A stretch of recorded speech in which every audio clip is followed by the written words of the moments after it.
ngarang-ngarang. Bapak yang ngarang. Baca nggak mau baca malah. Kasih 1 Aneh menit Pak nanti Wadali, langsung. baca dong. Ya, 1 menit ya untuk gurun terus langsung ke Yohanes Langsung gurunda 11. ya. Langsung. Coba Bapak Pak ini. terangkan 1 menit. 2 menit deh, boleh 2 menit. Ya saya singkat aja ya di sini. Ini nubuatan Imam Kayafas nih. Oh Bapak, Di mana? suruh baca Silakan. dari tadi cuman ngarang-ngarang ah. Aneh bawa dalil. Iya, Baca, makanya di sini nubuatan, Suruh saya nubuatan kita Imam lagi Kayafas suruh nih. baca. Nah ini nih. Di mana? Ya, Baca langsung saya, Yohanes baca 11:48, apabila kita biarkan dia maka semua orang akan Yohanes percaya berapa? kepadanya dan orang-orang Roma akan datang dan akan merampas tempat suci kita serta bangsa kita. Tetapi seorang di antara kita yaitu Kayafas, imam besar pada tahun itu berkata kepada mereka, kamu tidak apa dan kamu tidak bagimu jika satu orang mati untuk bangsa kita daripada seluruh bangsa kita ini binasa. Hal itu dikatakannya bukan dari dirinya sendiri, tetapi sebagai imam besar pada tahun itu ia bernubuat bahwa Yesus akan mati untuk bangsa itu. Bapak tuh. Silakan Apa Pak. tuh? Ya nggak ada Oke. salahnya. kalau Mana dia nubuatan Yesus akan mati. nubuatan Iya. siapa? Nubuatan Kayafas. Allah Silakan, Gurunda. Ada juga di Yohanes 3 ayat 16 mengatakan Ya, begitu. ngarang-ngarang. Ditanya Oke, mana oke, coba. Silakan. Udah Bapak. Allah berbicara lewat banyak cara. Tenangkan dirimu, Sidik. Minum dulu kopimu. Allah berbicara lewat banyak cara. Coba Bang, Iya, siapa yang mau iya. jawab nih Minum Bang? dulu kopimu. Bang Nelson, Bisa saja silakan. menggunakan Tenangkan al-sidik, dirimu. bisa saja menggunakan banyak orang, iya kan? Gitu. Cara Allah berbicara itu lewat King banyak Richard, cara. silakan. Lanjut King Richard. Ya, Ya, Bang itu King, saya silakan. jelaskan tadi, Pak. Kita membaca apa? Alkitab, jangan subjektif, objektiflah sedikit, memandang lurus, tidak berat sebelah. Kalau hanya menggunakan akal, ya susah, jatuhnya kayak asumsi, Pak. Anda hanya mencari kesalahan-kesalahan.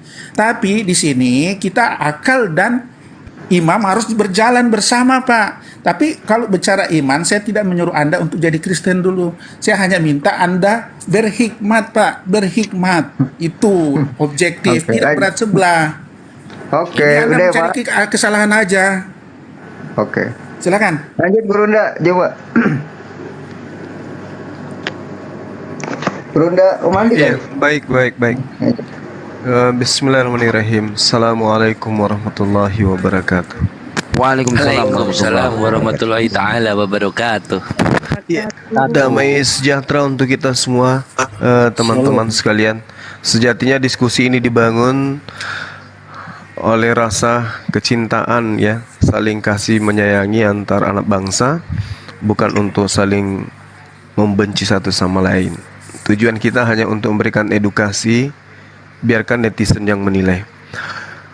Jadi kalau terkait dengan Islam dan Kristen itu memang selalu bersinggungan karena menceritakan satu tokoh yang sama dengan perspektif keimanan yang berbeda.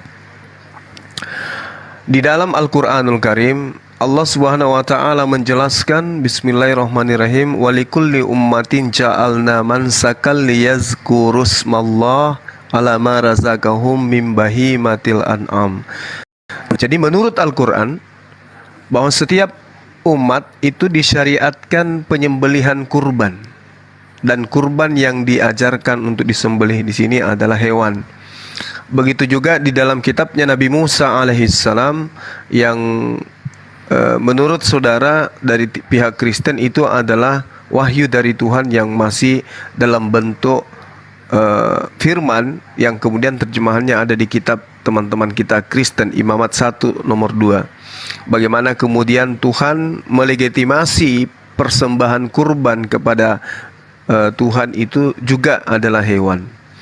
Nah, poin ini kemudian ketika kita melihat tujuan daripada Yesus itu mati.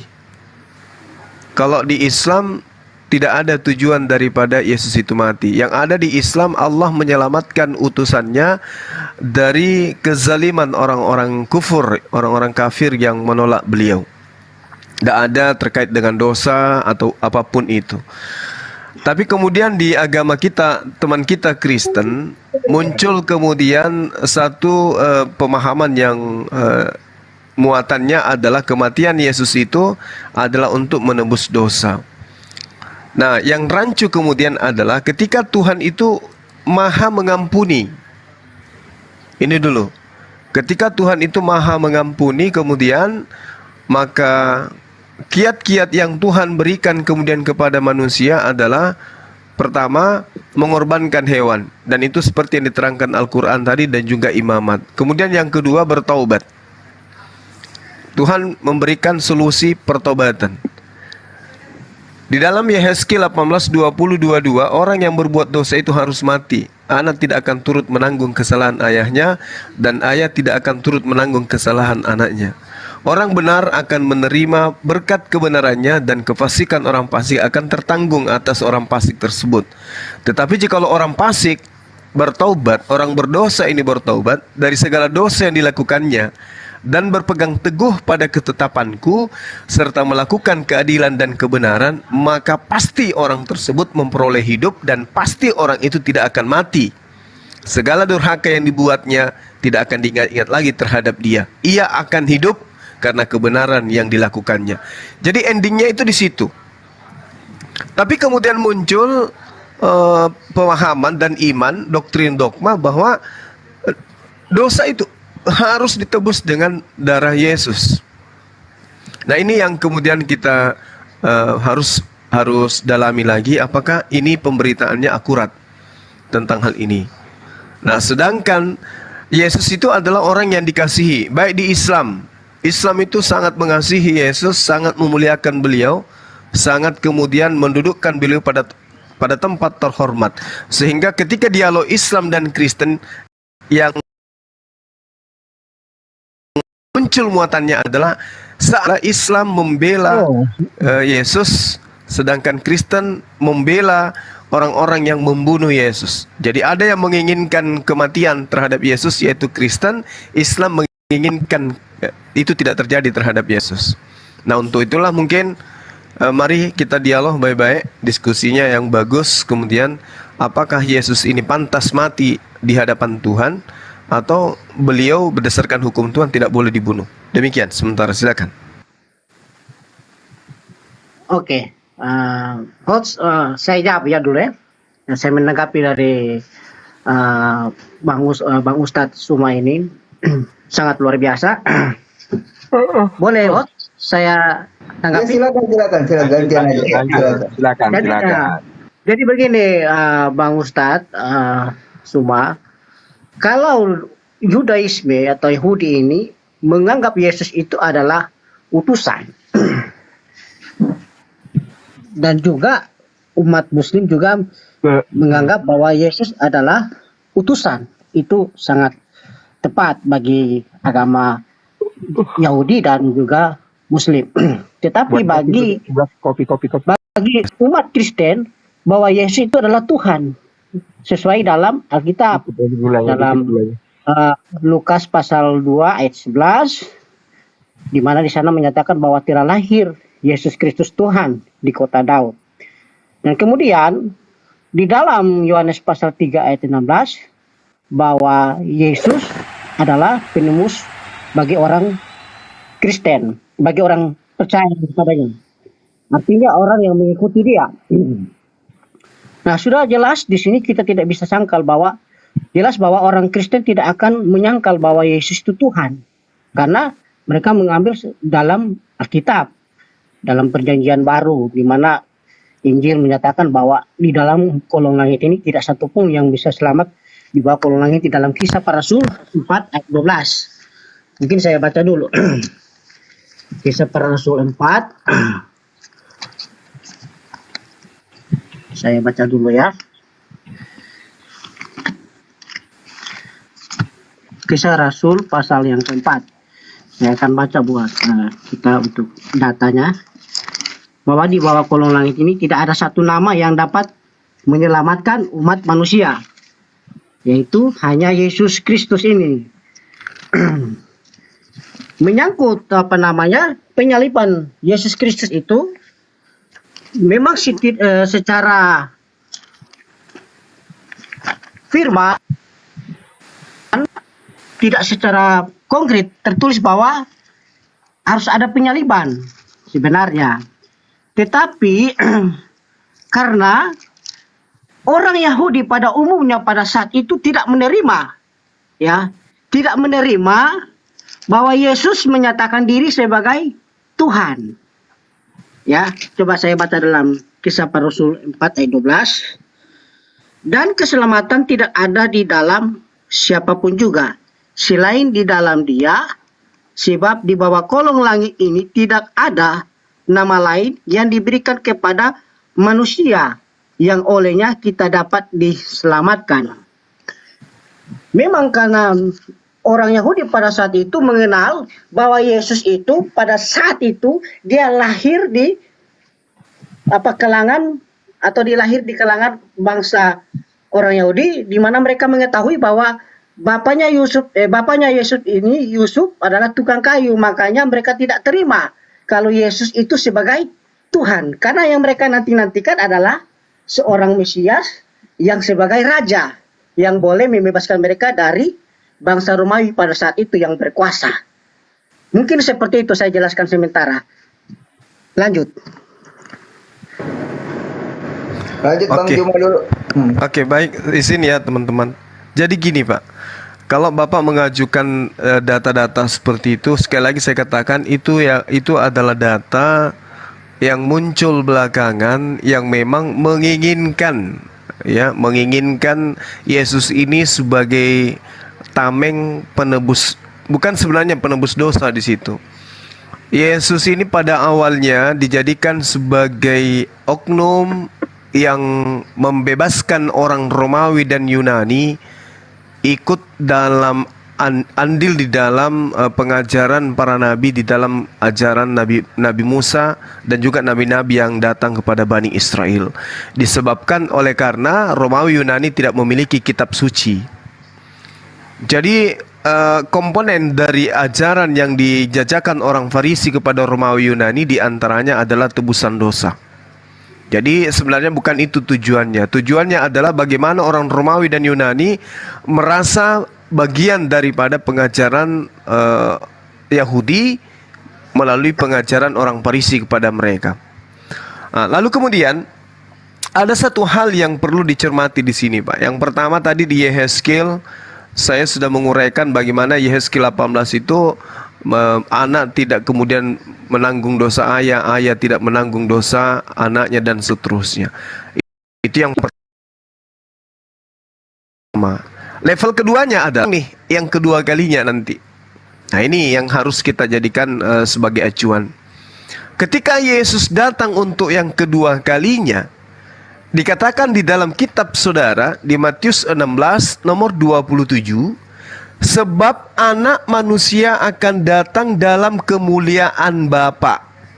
Bapa di sini adalah Tuhan.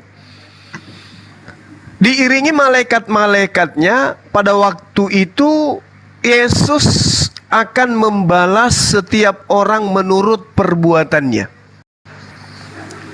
Nih, jadi tidak ada penebusan karena manusia akan dibalas dengan perbuatan masing-masing. Yohanes 5:29, dan mereka yang telah berbuat baik, mereka yang telah berbuat baik akan keluar dan bangkit untuk hidup yang kekal, tetapi mereka yang telah berbuat jahat akan bangkit untuk dihukum. Jadi masing-masing orang itu akan mempertanggungjawabkan perbuatannya masing-masing. Belum lagi di dalam kitabnya orang Yahudi, misalnya di Pengkhotbah 12 nomor 14, karena Allah akan membawa setiap perbuatan ke pengadilan yang berlaku atas segala sesuatu yang berbunyi, entah itu baik atau entah itu jahat. Lalu di Mazmur 62:12 dikatakan, dan daripadamulah juga kasih setia ya Tuhan, sebab Engkau membalas setiap manusia menurut perbuatannya masing-masing. Jadi tidak ada kemudian sekelompok manusia ditebus oleh orang lain. Coba kita lihat daripada orang Yahudi, Pak. Orang Yahudi dikasih kemudian konsep tebus salah dengan menggunakan hewan. Jadi kalau misalnya Anda yang bersalah, bukan orang lain yang berkorban. Anda sendiri yang harus berkorban. Beli kambing, beli domba, beli sapi. Kalau orang itu yang bersalah, maka orang itu yang harus beli kambing. Jadi tidak ada kemudian Anda yang bersalah orang lain yang korbankan kambingnya untuk Anda. Bukan, tidak begitu konsepnya. Apatah lagi dosa Anda membuat orang lain harus mati di atas tiang salib. Ini kaidah, Pak. Kaidah ini. Yesus datang untuk menghakimi manusia menurut perbuatan masing-masing. Belum lagi kalau kita melihat di dalam Keluaran 23. Haruslah kau jauhkan dirimu dari perkara dusta. Orang yang tidak bersalah dan orang yang benar tidak boleh kau bunuh. Sebab aku tidak akan membenarkan orang yang bersalah. Nah, sementara Yesus datang menebus dosa-dosa orang yang bersalah. Sementara Tuhan menyatakan di Keluaran 23, aku tidak akan membenarkan orang yang bersalah. Sehingga ketika Anda melakukan dosa, Andalah yang harus menebusnya sendiri, bukan oknum lain yang harus menjadi tameng. Kenapa? Karena jangankan Tuhan, Yesus aja yang nabi utusan, ketika ia datang, dia menghakimi berdasarkan perbuatan orang itu masing-masing. Jadi bagaimana mungkin kemudian Yesus menjadikan dirinya sebagai tameng penebus dosa, sementara dia akan menghakimi manusia sesuai dengan perbuatan masing-masing. Jadi rancu jadinya, Pak, rancu. Di sisi lain dia akan menghakimi manusia berdasarkan dosa masing-masing. Di sisi lain dia sebagai korban penebus salah di atas kayu salib. Nah, itu semua bertentangan dengan wahyu, bertentangan dengan akal, tetapi selaras dengan imannya orang Yahudi dan orang Romawi. Orang Romawi dan Yunani, dan yang sekarang Anda menjadi pengikutnya. Ini dalil. Kalau dibantah berarti Anda lebih mengedepankan doktrin, tetapi ketika Anda berlogika, mohon maaf saya harus mengatakan logika Anda cacat. Karena bertentangan dengan pengajaran Yesus, bertentangan dengan pengajaran Musa, bertentangan dengan akal sehat. Coba Anda renungkan, silakan. Oke, saya jawab dulu. Langsung, Mah. Silakan, Bang, silakan. Oke, begini ya. Berbicara masalah dosa. Di Kristen itu dosa waris dan dosa perbuatan. Dosa waris, dosa yang kita dapat dari Adam di Firdaus. Dosa perbuatan, dosa yang kita lakukan sendiri, kita mencuri, membunuh, ya kan, memperkosa, itu dosa-dosa perbuatan dan tidak ditanggung oleh anak atau orang tua kita kesalahan bapak kepada anaknya. Itu dosa perbuatan, Pak. Ya, tadi dijelaskan. Saya mengamini itu, Pak. Bang Suma, ya kan? Terus Yesus datang kedua kali nanti jelas mengatakan aku datang untuk menghakimi orang yang berdosa, ya kan? Ya. Kemudian perkataan Yesus waktu dia disalib, dia datang menebus dosa kita. Pada saat sebelum dia disalibkan, ya kan? Pada sebelum Yesus disalibkan, malam itu ada namanya perjamuan kudus. Di Matius 26 ayat 28, Yesus mengatakan, sebab inilah darahku, darah perjanjian yang ditumpahkan bagi banyak orang untuk pengampunan dosa. Disalibkan, ya kan? Kalau Bang Suma mengatakan bahwa Yesus datang untuk menghakimi orang yang hidup dan mati, bukan datang untuk mencari orang benar, ada juga ayat yang mengatakan begini, Pak. Yesus datang bukan mencari orang benar.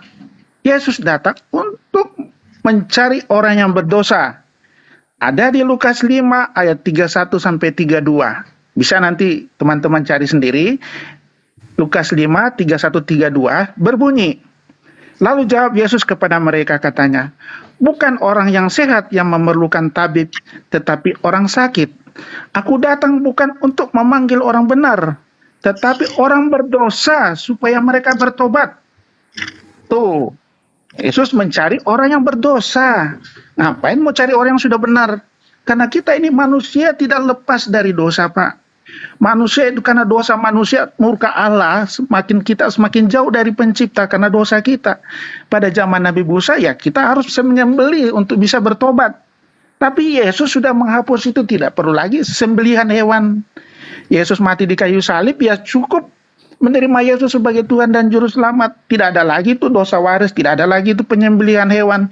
Cukup memelihara iman sampai pada akhirnya kita mati nanti, Tuhan menjanjikan suatu tempat yang indah di surga. Jadi begitu Pak Bang Suma, itu aja sementara dulu yang saya sampaikan. Silakan. Baik, ada 2 poin. Yang pertama terkait dengan dosa waris dari Adam. Yang kedua dosa perbuatan. Pak, dosa yang diwariskan oleh Adam, sejauh saya belajar, itu dalilnya nggak ada. Kecuali tuduhan dari Paulus di dalam kitabnya di Roma 5. Lalu kemudian, ketika kita berbicara dosa waris dari Adam itu adalah potensi yang ada pada keturunan Adam untuk melakukan dosa.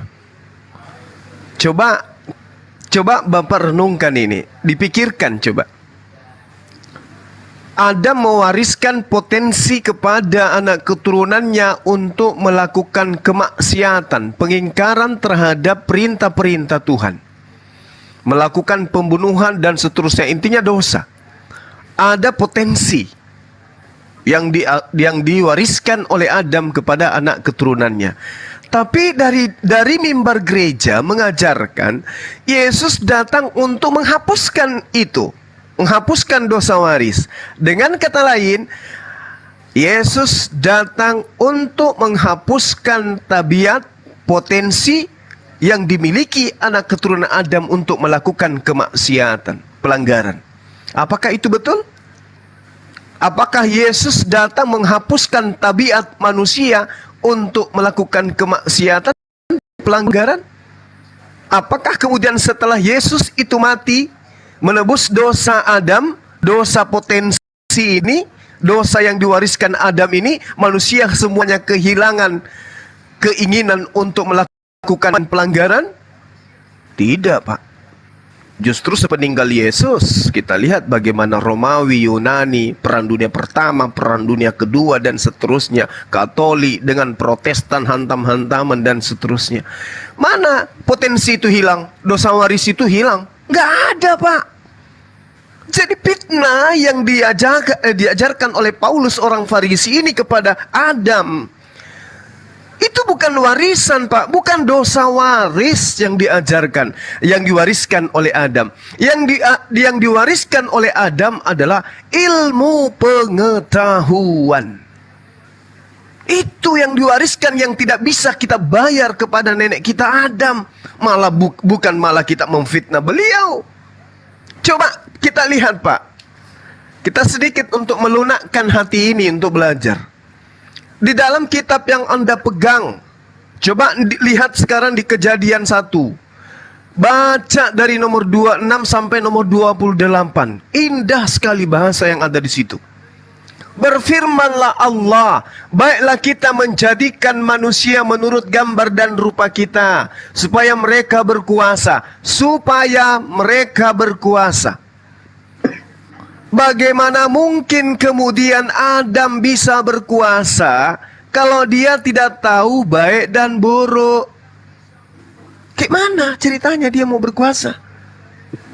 Ini yang mau ditaklukkan ini alam, bumi yang mau ditaklukkan, di mana di bumi itu sudah ada binatang buas, hewan-hewan melata yang kemudian beringas.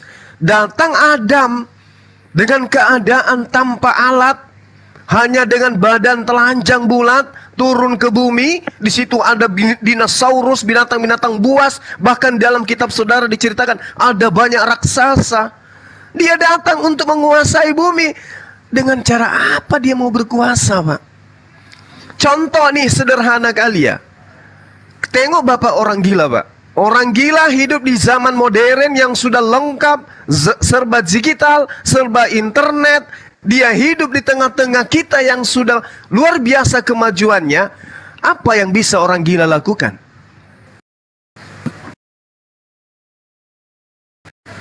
Bisa dia mandi bok sendiri? Tidak bisa. Kenapa? Dia tidak tahu baik dan buruk. Lah ini yang mau berkuasa di atas muka bumi. Tidak bisa, Pak.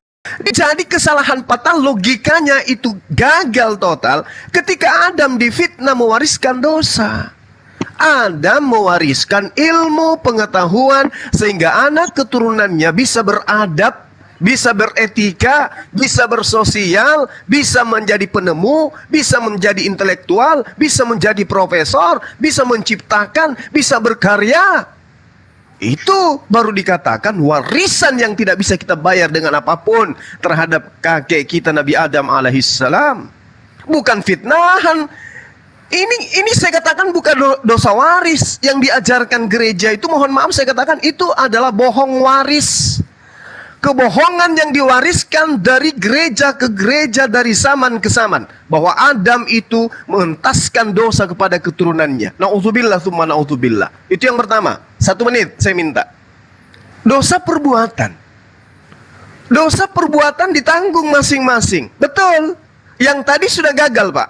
Dosa waris dihapuskan oleh Yesus, gagal. Ini lagi dosa perbuatan tanggung masing-masing. Nah, sekarang masalahnya kita akan diperhadapkan dengan suatu kondisi yang sangat kompleks. Kenapa sangat kompleks? Ternyata Yesus itu mengukur perbuatan kebenaran daripada kaumnya pada masa itu tergantung terhadap ketaatannya terhadap pekerjaan-pekerjaan yang lakukan. Aku mengenal muridku, muridku mengenal aku, mereka mengenal aku, mereka mengikuti aku dan mendengarkan aku. Lalu di Yohanes 14, jika engkau percaya kepada aku, engkau akan melakukan pekerjaan-pekerjaan yang aku lakukan. Cakupannya, secara menyeluruh kita simpulkan, pekerjaan-pekerjaan yang Yesus praktekkan dalam hubungannya kepada Tuhan, hubungannya kepada muridnya, hubungannya kepada Bani Israel. Apakah perbuatan-perbuatannya ini adalah perbuatan seorang Kristen atau perbuatan seorang praktisi Yudaism? Kalau dia seorang Kristen, apa buktinya? Kalau dia praktisi Yudaism, apa buktinya? Kalau terbukti dia praktisi Yudaism, Kristen gugur. Kalau dia terbukti praktisi Kristen, Kristen selamat. Tapi bolehkah kita berbicara dengan fakta absolut bahwa Yesus mempraktekkan hidup secara Kristiani? Atau dia mempraktekkan pekerjaan sebagai Yudaism? Kalau begitu Kristen mau kemana? Kehilangan arah. Dosa waris hilang, dosa perbuatan ya itulah yang akan membuat masuk ke neraka. Enyahlah daripadaku engkau semua pembuat kejahatan. Jadi pola mana yang harus kita pakai sekarang? Silakan. Izin sebentar kawan-kawan, aku menjawab sedikit, tapi kemudian izin turun ya. Kebetulan ada telepon ini. Jadi intinya begini. Ya, jadi kami mengimani apa yang tidak kamu imani, saudara-saudaraku. Bahwa keselamatan itu memang hanya dari Dia. Dia itu adalah yang telah menyatakan diri kepada kami supaya kami percaya bahwa keselamatan itu betul-betul ada di dalam Dia. Jalan untuk ke surga itu, setidak-tidaknya kamu harus percaya kepada Dia yang memang berasal dari sana dan kembali ke sana. Karena kalau orang yang tidak tahu jalan ke sana, bagaimana mungkin dia akan menuntun kalian ke sana? Jadi Tuhan telah memberikan petunjuk kepada kami melalui kedatangan Sang Juru Selamat ini, yaitu Tuhan itu sendiri dengan memberikan anaknya yang dinyatakan dalam tubuh kemanusiaan Yesus itu sebagai anak kepada kami supaya kami yakin dan percaya. Di Yohanes 17 ayat 3 dikatakan, satu-satunya hidup yang kekal itu mengenal Engkau Allah yang benar dengan mengenal Yesus Kristus yang diutus untuk kami semua. Dengan dalil inilah maka kami meyakini dan ikut bahwa keselamatan itu betul-betul ada di tangan Tuhan Yesus Kristus.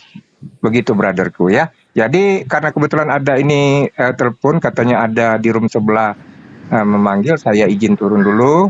Diskusi bisa dilanjutkan karena di sini ada Bro King Richard, ada Bro King Nelson Mentol dan Saudara Phil. Silakan diskusinya dilanjutkan, tidak perlu saling menghujat. Jadi saya izin turun dulu ya, Jom. Oke Bang John. Lanjut ya. Oke, Pak. Sehat Pak John. selalu. Oke. Iya, lanjut yang lain. Salam. Iya. Ya, Goronda, Bang Juma. Ya, jadi gini Bang, menarik sekali apa yang sudah disampaikan tadi. Memang kedatangan Yesus itu, seperti dikatakan tadi, bahwa Hanya orang sakit yang memerlukan tabib. Jadi kedatangan Yesus yang pertama itu membawa berita keselamatan, membawa berita sukacita. Nabi-nabi yang mendahului Yesus sudah menyampaikan, Musa menyampaikan 10 hukum Taurat. Tetapi manusia tidak mau mendengar, sehingga Allah menunggal menjadi anak yang tunggal, datang melalui Yesus untuk memberitakan berita keselamatan ini. Tetapi kemudian kedatangan kedua itu untuk menghakimi. Artinya apa? Kalau tadi Gurunda sempat katakan bahwa kalau Yesus sudah menyelamatkan, buat apa untuk menghakimi? Ya, artinya sudah ada kebenaran firman lewat pemberitaan Injil, tetapi manusia senantiasa ada di dalam dosa. Nah, pada saat kedatangan Tuhan kedua kali, di situ ada berkata, "Enyala engkau, aku tidak mengenal engkau." Itu kepada orang-orang yang tidak taat, tidak setia, orang-orang yang kemudian murtad, lari dari ajaran kebenaran karena tekanan-tekanan dunia, karena tekanan-tekanan, dan bahkan sampai hari ini saya mendengar juga sudah muncul gereja-gereja setan dan sebagainya. Akhirnya iman orang Kristen itu semakin teruji. Semakin yang bisa sampai kepada terakhir itu adalah orang-orang yang memang tahan uji, orang-orang yang memang sudah terpilih. Begitu Bang Zuma. Jadi konsep, kalau tadi Bang Zuma sempat singgung di Ibrani ya, Ibrani 10 kan dibilang bahwa ayat berapa tuh ya? Sebab tidak mungkin darah lembu jantan atau darah domba jantan menghapuskan dosa yang setiap tahun kita lakukan pada saat itu ya, memberikan darah. Tetapi Allah tidak lagi berkenan kepada itu. Allah tidak lagi berkenan. Karena manusia ibaratnya hari ini dia memberikan korban, besok dia berbuat dosa lagi. Dia pikir Allah ini bisa disogok. Allah ini bisa disogok. Ya kita buat dosa aja, nanti besok kita kembali lagi berbuat hal-hal yang jahat, nanti kita korbankan lagi. Tapi Yesus ini datang sekali. Kalau mau ikut ya silakan, nggak ikut juga nggak apa-apa.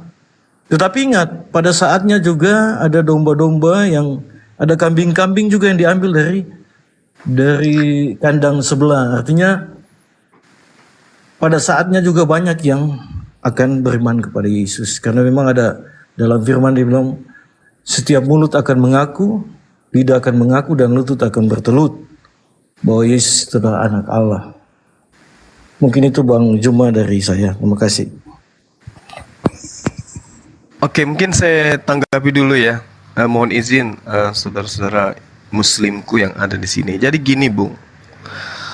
Yang pertama, Tuhan tidak mau lagi korban hewan. Tuhan sudah bosan dengan itu. Itu betul. Lalu apa yang Tuhan mau setelahnya? Ketaatan. Kalau dulu mereka dikasih kemudahan, dosa tebus dengan hewan, selesai. Tebus dengan hewan, selesai. Bermaksiat, tebus dengan hewan, selesai. Tebus dengan hewan, selesai. Allah nggak mau itu. Tapi narasinya kemudian, ketika dikatakan bahwasanya Tuhan mau sekali aja korban, habis itu nggak ada lagi dosa. Apa itu bisa? Tuhan tidak mau berdosa untuk menebus hewan, berdosa untuk menebus hewan. Tuhan maunya itu bertaubat. Tadi kan dalilnya kita sudah pelajari dan kita sudah baca bersama. Yehezkiel 18:20. Apa yang dikatakan? Tetapi jikalau orang fasik bertaubat dari segala dosa yang dilakukannya dan berpegang pada segala ketetapanku serta melakukan keadilan dan kebenaran, dia pasti hidup, dia tidak akan mati. Ini solusinya nih. Jadi Allah sudah nggak usah lagi ada korban. Allah sudah tidak membutuhkan itu. Bukan lagi korban itu sebagai penebus dosa, Allah nggak mau. Tapi kok tiba-tiba ada konsep tinggal sekali korban aja, satu manusia aja, anak domba Allah itu sendiri sebagai satu untuk selama-lamanya. Loh, kalau itu yang benar, lalu bagaimana dengan orang Kristen yang melakukan lagi dosa setelahnya? Siapa lagi yang mau jadi korbannya sebagai penebus salah? Apa jawaban teman-teman Kristen? Bertobat. Nah, kembali kepada konsep Tuhan, bertaubat. Tuhan tidak butuhkan darah manusia. Yang membutuhkan darah manusia itu hanya dewa Molok. Tuhan tidak pernah memerintahkan kemudian menghapus dosa dengan darah manusia. Tuhan tidak pernah lakukan itu. Tuhan hanya menguji ketaatan Abraham, bukan menghapus dosa, tidak. Menguji ketaatan Abraham. Boleh dibaca di dalam Kejadian 21-22. 21, Kejadian bab 21 dan Kejadian bab 22, satu perikop. Abraham cuma diuji bukan untuk menebus dosa sehingga dia minta anak tunggalnya, bukan. Nah, kemudian ketika saudara saya mengatakan bahwasanya hanya nama Yesus orang bisa diselamatkan, berarti Anda harus membaca literasi banyak supaya Anda memahami. Yesus memproklamirkan keselamatan para pesundal, ya, pemungut cukai, para pelacur-pelacur, selamat bukan karena Yesus. Apa yang dikatakan oleh Yesus? Yesus berkata kepada mereka, aku Yesus berkata kepadamu, sesungguhnya, ini Yesus yang berkata, bukan Bang Suma. Sesungguhnya aku Yesus berkata kepadamu, pemungut-pemungut cukai, ya, dan perempuan-perempuan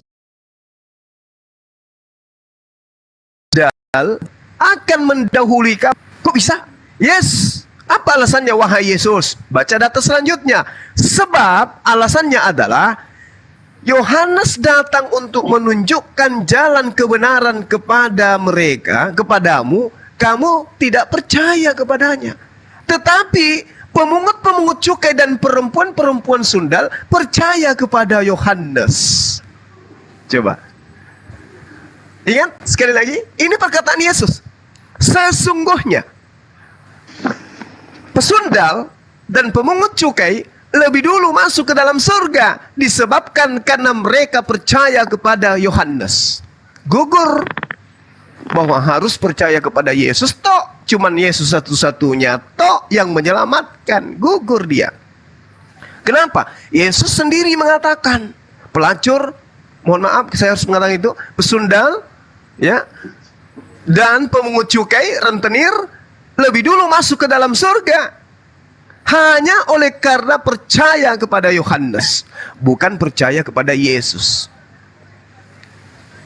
Nah, saudara-saudara Kristen berdiri dalam sebuah keyakinan percaya kepada Paulus, tapi tidak ada legitimasi dari Yesus yang harus dipercaya, yang menyebabkan para pelacur ini masuk ke surga, pemungut cukai masuk ke surga karena percaya kepada Yohanes. Berarti gugur yang tadi. Ternyata bukan Yesus satu-satunya, Yohanes juga adalah juru selamat. Nah, dengan demikian bahwasanya ketika saudara mengatakan Yesus datang untuk menyelamatkan, umat Islam mengatakan amin. Itu betul. Maka karena itulah kemudian kalau mau selamat, ikuti instruksi Yesus. Jangan malah dituhankan. Akulah jalan, akulah kebenaran, akulah hidup. Dia jalan dan dia kebenaran dan dia hidup. Tidak ada yang sampai kepada Tuhan Bapa kalau tidak melalui aku. Itu adalah legitimasi Yesus terhadap dirinya. Dia adalah jalan menuju kepada Bapa. Sebagai jalan, ikuti jalan itu. Apa yang ditunjukkan oleh Yesus? Hukum Taurat. Nah, kemudian saudara mengatakan bahwasanya Yesus datang untuk domba-domba yang hilang dari apa? Ada juga orang yang diselamatkan di luar daripada itu. Dia datang untuk orang berdosa. Memang betul, Pak Bang, memang betul. Yesus itu datang untuk orang yang berdosa. Makanya dia mengatakan, aku diutus hanya kepada domba-domba yang hilang. Apa itu domba? Apa itu hilang? Domba adalah Bani Yakub, hilang adalah mereka yang melepaskan diri dari hukum Taurat. Maka Yesus datang kepada domba-domba yang hilang dari Bani Israel. Yesus datang untuk Bani Yakub yang meninggalkan hukum Tuhan karena mereka adalah orang berdosa. Orang yang meninggalkan hukum Musa adalah orang yang melakukan dosa. Maka Yesus datang untuk mereka. Aku diutus hanya kepada domba-domba yang hilang dari Bani Israel. Oleh karena Romawi dan Yunani tidak punya kitab, orang Farisi kemudian muncul menambahkan data-data bahwa Yesus untuk dunia, Yesus untuk semua orang. Ajaran itu makanya para profesor Bible mengatakan data dari Matius 28 itu hanya sampai nomor 15, tapi ada data-data sisipan yang muncul berikutnya yang mengatakan beritakanlah Injil kepada seluruh bumi. Jadikanlah seluruh bangsa muridku. Padahal itu adalah sisipan. Yesus datang untuk domba-domba yang hilang. Siapa domba yang hilang? Mereka Bani Yakob yang meninggalkan hukum Taurat. Anda boleh baca di dalam Matius 23, satu perikop. Dan juga Yesus tegaskan di dalam Yohanes 7 nomor 49, orang banyak ini yang tidak mengenal hukum Taurat, terkutuklah dia. Nah, bagaimana? Yesus mengatakan orang banyak ini yang tidak mengenal hukum Taurat, terkutuklah dia. Lalu Yesus datang, mati di atas tiang salib, konon menurut Paulus untuk membatalkan hukum Taurat. Dengan kata lain, Yesus membatalkan hukum Taurat dengan segala ketetapan yang ada di dalamnya, sehingga orang Kristen tidak mengenal hukum Taurat. Karena sudah dibatalin, maka semua orang Kristen dibiarkan terkutuk. Karena Yesus sendiri mengatakan orang banyak ini yang tidak mengenal hukum Taurat, terkutuklah mereka. Dengan kata lain, dia membiarkan orang-orang yang percaya dirinya membatalkan hukum Taurat adalah sebagai orang terkutuk. Na'udzubillah tsumma na'udzubillah. Silakan saudara saya ditanggapi.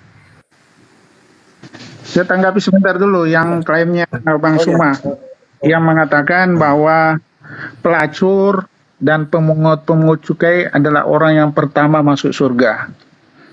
Ini salah tafsir, Pak. Kita nggak mengartikan secara seperti begitu secara harfiah. Maksudnya, dengar, pelacur, ya Bapak kan sudah tahu pelacur itu bagaimana. Pemungut cukai siapa? Pemungut cukai yang mengambil upah cukai yang secara berlebihan, itu orang-orang yang berdosa lah. Kenapa mereka dikatakan yang pertama masuk surga? Maksudnya pelacur atau pemungut cukai yang bertobat, Pak. Itu di garis bawahi, yang bertobat. Bukan pelacur atau pesundal yang pemungut cukai yang tidak bertobat. Tidak ada itu orang berdosa bisa masuk surga, Pak. Jadi pelacur, pesundal atau pemungut cukai yang bertobat, sekalipun dia seorang pendeta, tapi dia tidak memelihara imannya sampai pada akhirnya, ya kan, justru dia yang tidak mendapatkan surga. Walaupun dia seorang pelacur atau pemungut cukai, tapi dia bertobat, dialah yang pertama masuk surga. Itu maksud ayat itu, Pak. Ya, jadi jelas sekali. Jadi bukan pesundal, orang berdosa kok bisa masuk surga? Enggak. Iya. Dan dia percaya orang yang adanya bertobat. Yesus itu. Nah, itu yang saya jelaskan. Memang ini Suma ini suka prediksi seperti itu, buat prediksi sendiri dia. Itu salah itu, Pak, salah. Bajikannya diam dulu giliran, Pak. Oke, itu aja saya perjelas itu. Coba teman yang lain menambahkan lagi. Mungkin saya tanggapi dulu, Pak. Iya. Cuma Oke. tanggapi dulu. Yang lain dia dulu biar Baik. Iya, jadi gini Bapak. Sudah benar itu bertobat. Udah betul itu, Pak. Tapi yang kita mau dapatkan di sini poinnya adalah percaya kepada Yohanes, Pak. Bukan percaya kepada Yesus. Percaya kepada Yohanes. Dia bertobat. Coba kita lihat datanya. Sesungguhnya, ini kata Yesus. Aku Yesus berkata kepadamu, sesungguhnya pemungut-pemungut cukai dan perempuan-perempuan sundal akan mendahului kamu masuk ke dalam kerajaan Allah.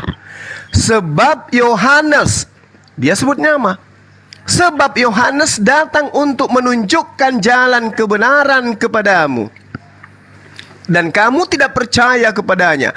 Tetapi pemungut-pemungut cukai dan perempuan-perempuan sundal percaya kepada Yohanes. Oke, saya jawab. Jadi poinnya di sini adalah percaya kepada Yohanes, pemungut cukai ini bisa selamat masuk ke dalam surga, mendahului yang lain. Silakan. Ini Bang Suma. Oke. Percaya kepada Yohanes bukan percaya kepada Yohanes sebagai Tuhan, Pak. Percaya kepada Yohanes apa yang dikatakan Yohanes tentang keselamatan dari Yesus. Itu maksudnya, Pak. Ya jelas. Jadi untuk jadi seorang pemungut cukai atau perempuan sundal, ya tidak perlu untuk seakan-akan mendapatkan tiket pertama kali masuk surga. Tidak seperti itu, Pak. Percaya kepada Yohanes, perkataan Yohanes tentang keselamatan, tentang Yesus itu sendiri. Bukan percaya Yohanes itu seakan-akan dia lebih dari Yesus. Itu maksudnya, Pak. Jadi kita membaca Alkitab itu, Pak, Bang Suma, ya itu nggak usah Anda beriman dulu, Pak. Berhikmat sajalah, saya cuma minta berhikmat. Ya berhikmat itu objektif, tidak berat sebelah. Kalau kita subjektif, pasti jatuhnya ke asumsi, kita hanya mencari kesalahan-kesalahan saja. Itu aja. Ya, baik. Silakan yang lain. Saya tanggapi dulu, Pak. Sebenarnya yang berasumsi ini Anda, saudara saya yang berasumsi tentang ini. Karena Yesus ini, Pak, dia sudah katakan percaya kepada Yohanes, Bapak yang menambahkan bahwa Yesus itu Tuhan. Anda ketika mengatakan percaya kepada Yohanes bukan sebagai Tuhan, betul.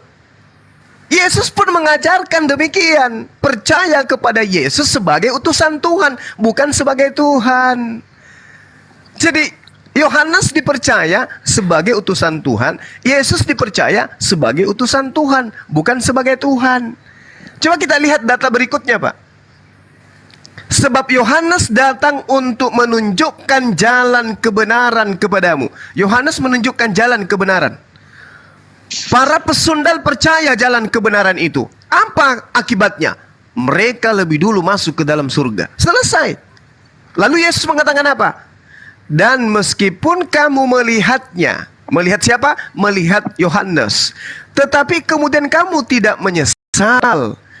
Ya, kamu tidak percaya kepadanya. Kepada siapa? Kepada Yohanes. Yesus yang memproklamirkan Yohanes.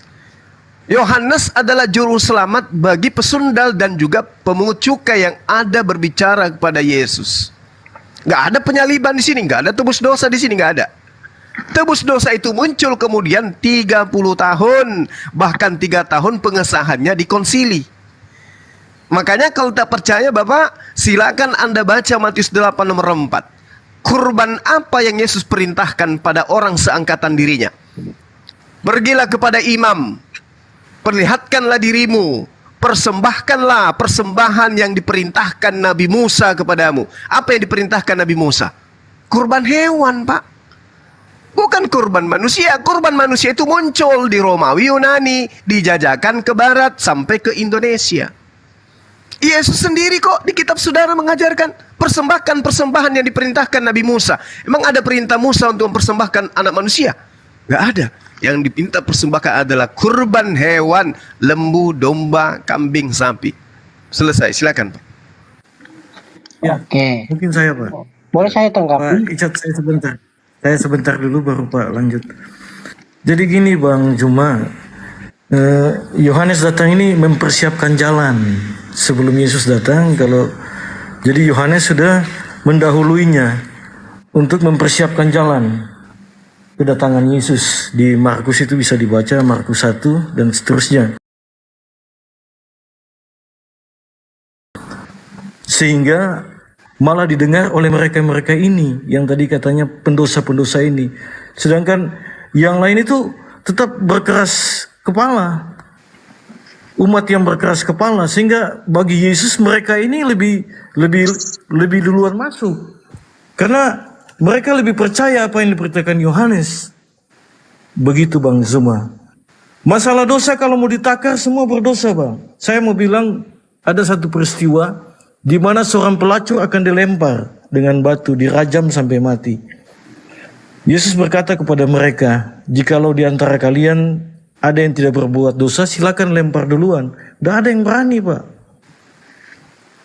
Iya, tidak ada yang berani lempar. Sehingga Yesus bilang, pergilah dan janganlah berbuat dosa lagi. Yang bisa mengampuni dosa cuma Allah Pak. Tidak ada manusia yang bisa mengampuni dosa. Disitulah bukti kekuasaan Yesus. Dan Yohanes tadi itu mempersiapkan jalan. Sehingga pada saatnya Yesus dibaptis juga oleh Yohanes. Ketika Yesus dibaptis, rohnya turun seperti roh merpati dan suara dari Allah berkata, inilah anakku yang kepadanya aku berkenan kepadanya. Mungkin nanti bisa dibaca lebih jelas. Saya kebetulan lagi di luar ini, Pak. Ya, Pak Richard mungkin menambahkan, silakan. Nelson silakan. Lanjut dulu Pak Bang Suma dulu, mungkin tanggapi dulu, nanti habis itu saya jawab ulang. Baik, jadi begini saudaraku ya. Yesus itu memang adalah sebagai jalan kebenaran dan hidup. Tapi kisi-kisi pengajarannya, cakupan muatan kurikulum pembelajarannya sebagai maran, sebagai guru, sebagai tuan ya kepada Bani Israel itu adalah cakupannya dia hanya utusan Tuhan dan itu hanya untuk Bani Israel. Kalau Anda mengatakan bahwasanya hanya satu-satunya orang yang mengampuni dosa adalah Yesus, keliru itu. Itu keliru yang sangat fatal. Kenapa? Yesus berdoa, Bapa ampunilah dosa mereka sebab mereka tidak tahu apa yang mereka lakukan. Bukan Yesus yang mengampuni dosa. Dia hanya utusan Tuhan yang diperintahkan oleh Tuhan untuk melakukan pekerjaan yang Tuhan titipkan kepada dirinya. Makananku adalah melakukan pekerjaan yang diperintahkan Bapa untuk aku kerjakan. Aku tidak melakukan pekerjaan selain karena aku melihat Bapa melakukan pekerjaan tersebut. Yohanes 20 nomor 23 coba kita lihat. Jikalau kamu mengampuni dosa orang itu diampuni. Nah toh, coba. Berarti siapapun bisa mengampuni dosa.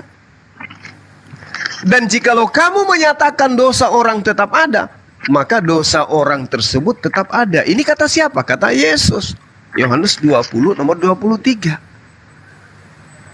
Ini pengakuan, Pak. Jadi tidaklah sesuatu yang sangat luar biasa ketika Yesus mengatakan dosamu telah diampuni. Karena Yesus itu adalah wakil Tuhan. Coba Anda baca dalam Kisah Para Rasul 2 nomor 22. Apa yang dikatakan?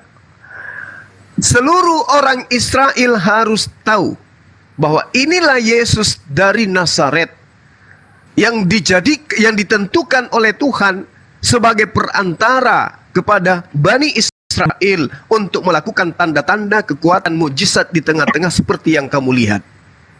Jadi Allah menyatakan dirinya melalui Yesus bahwa Yesus itu adalah utusannya. Yesus melakukan mujizat dari dia dengan izin Allah. Melakukan apapun dengan izin Allah. Sehingga Yesus yang adalah oknum yang dijadikan duta Tuhan, apa yang dikatakan? Aku tidak berkata-kata dari diriku sendiri. Aku datang bukan atas kehendakku sendiri. Aku tidak dapat berbuat dari diriku sendiri. Selesai, Pak. Bagi orang yang menggunakan akal sehat, meninggalkan doktrin, maka dia akan mengatakan, ini murni utusan pencipta langit dan bumi yang wajib hukumnya dimuliakan sebagai rasul. Al-Quran mengatakan gini. Ya, saya harus kembali ke Al-Quran. Bismillahirrahmanirrahim.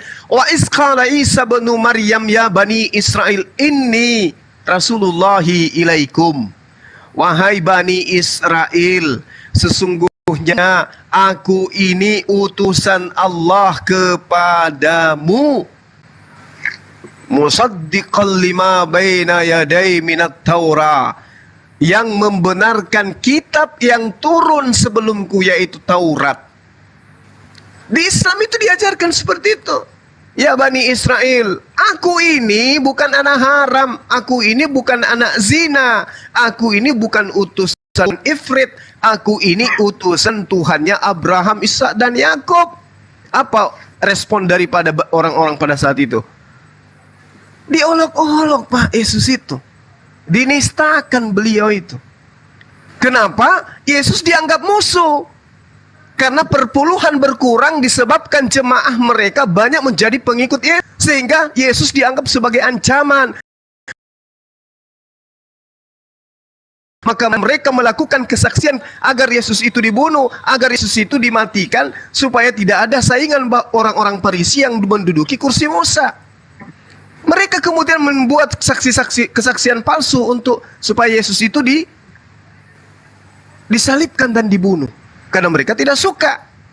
Jadi orang Farisi, orang Yahudi ingin menganiaya Yesus Bukan oleh karena tebusan dosa waris, bukan. Tetapi karena orang Yahudi dan orang-orang Farisi pada saat itu, ahli kitab pada masa itu, terancam ekonominya disebabkan karena Yesus datang, semakin hari semakin banyak pengikutnya, semakin kurang perpuluhan kepada imam-imam mereka. Itulah penyebabnya sehingga Yesus ingin disalibkan. Tetapi beranjak daripada itu, nilai itu bergeser kemudian, yaitu kematian Yesus adalah kematian untuk menebus dosa yang kemudian dijajakan kepada Romawi dan Yunani dan diaminkan sampai ke Indonesia.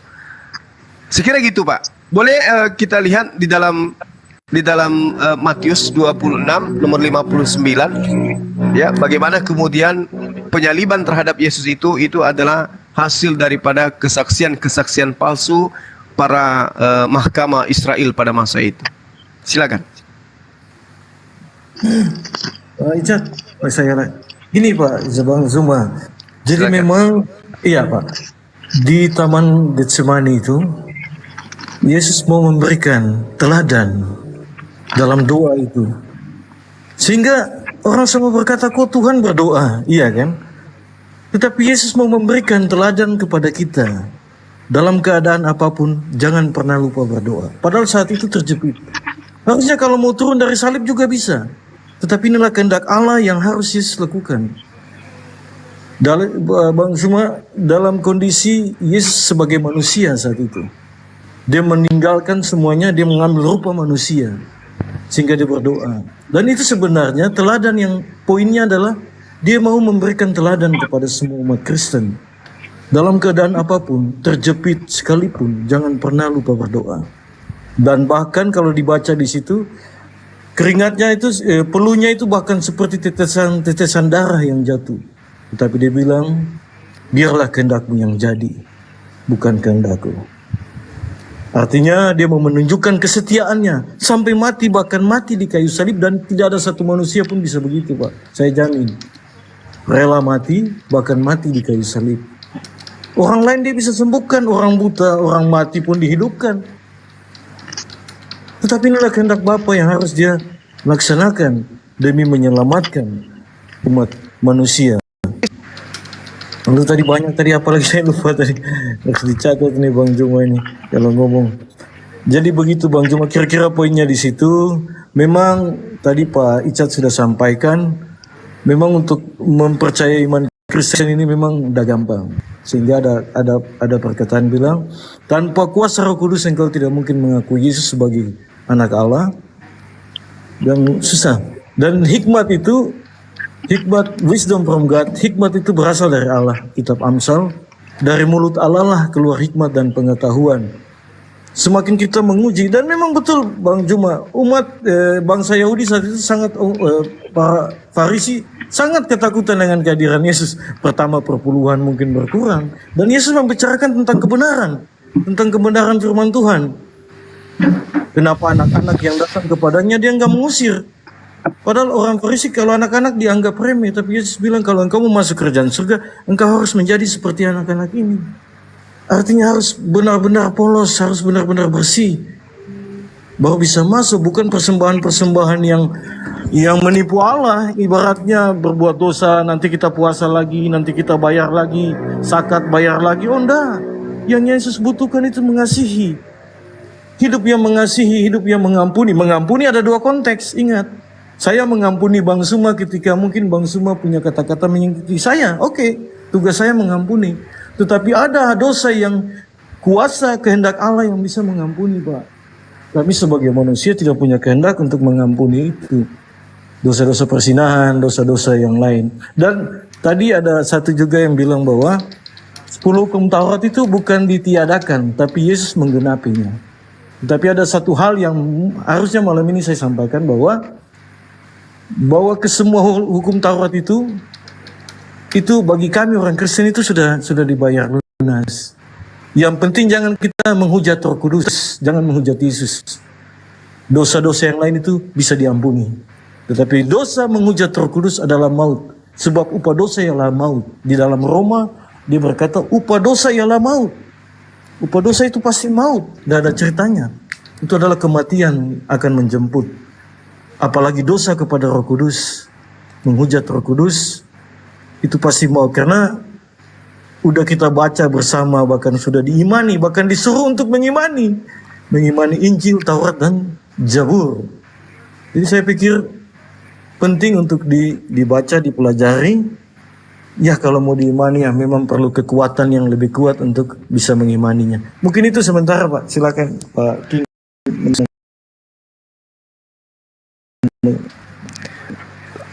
Saudara saya, ketika Anda mengatakan Yesus itu berdoa, itu adalah tauladan. Betul itu. Saya mengaminkan itu. Yesus berdoa adalah tauladan kepada pengikutnya, kepada muridnya. Permasalahannya sekarang, Yesus berdoa bukan kepada dirinya, bukan kepada Yesus berdoa, tapi kepada Bapa. Jadi pengikutnya pun harus berdoa kepada Bapa. Bukan kepada Yesus dia berdoa, tapi kepada Bapa. Nah sekarang, kalau Anda mengatakan Yesus berdoa kepada Bapa, Bapa di sini adalah Tuhan, Pak.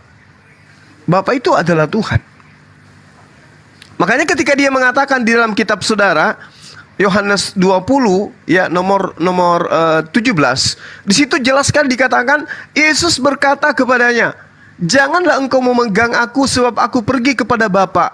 Bapa ini Tuhan, Pak.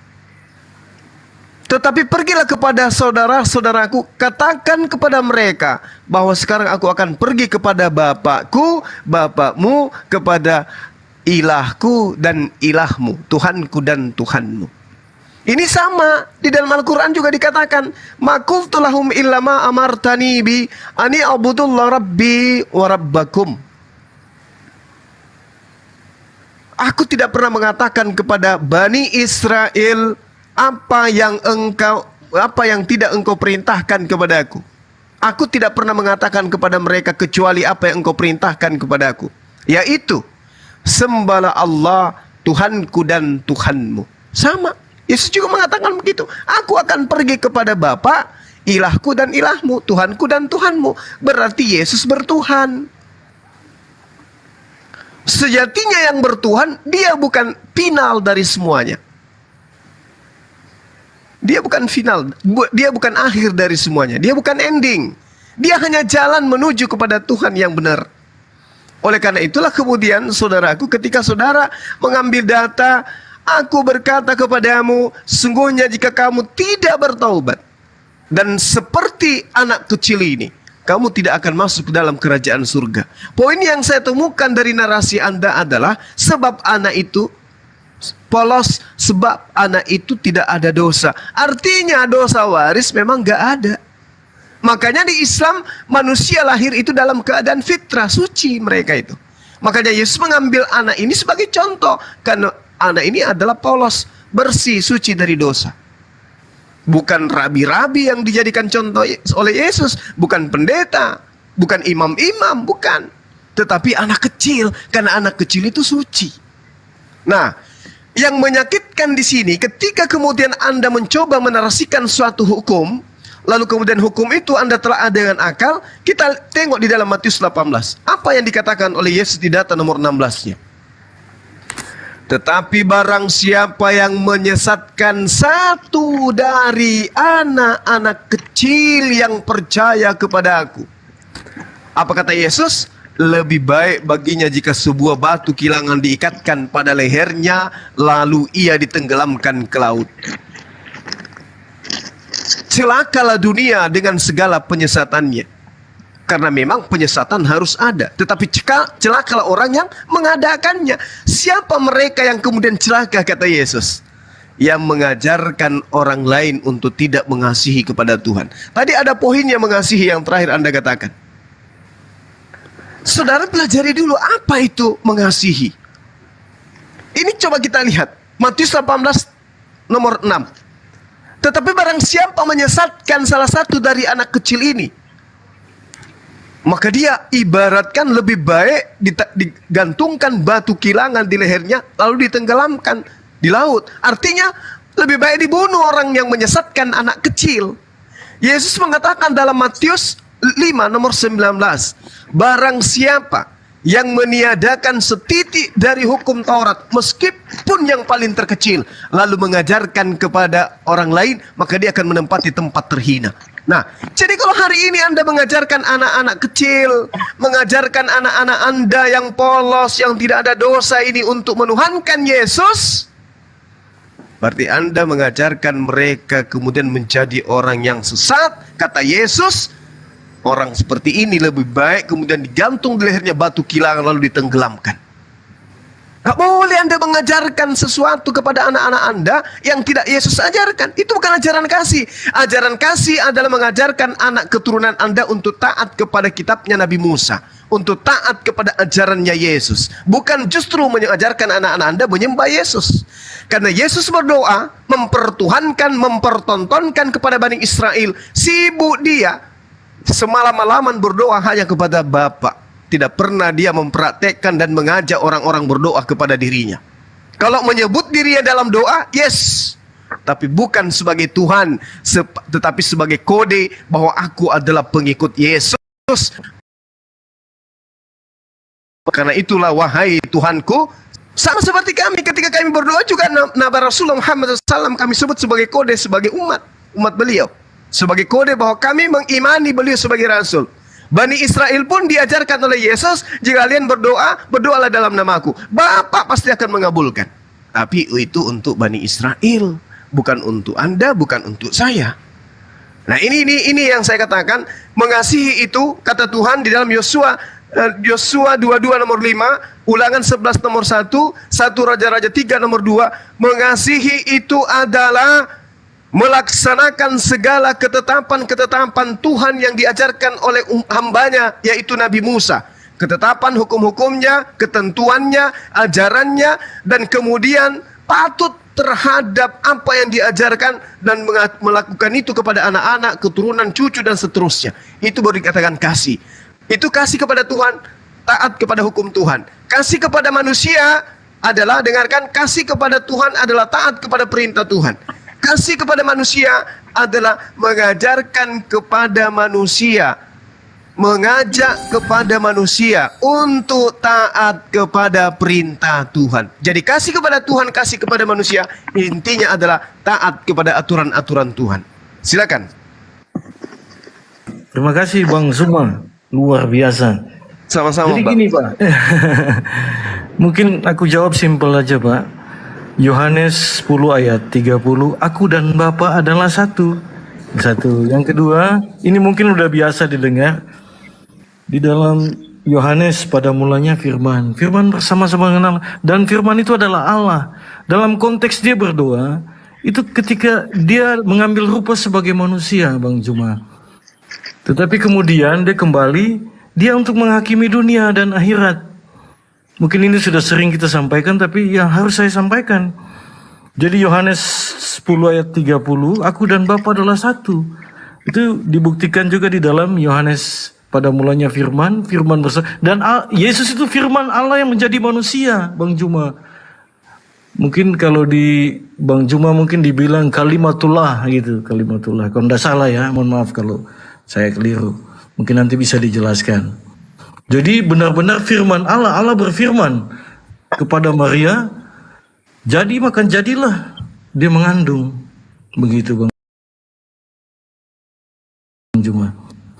Kalau bicara kasih ya pasti semua orang udah tahu.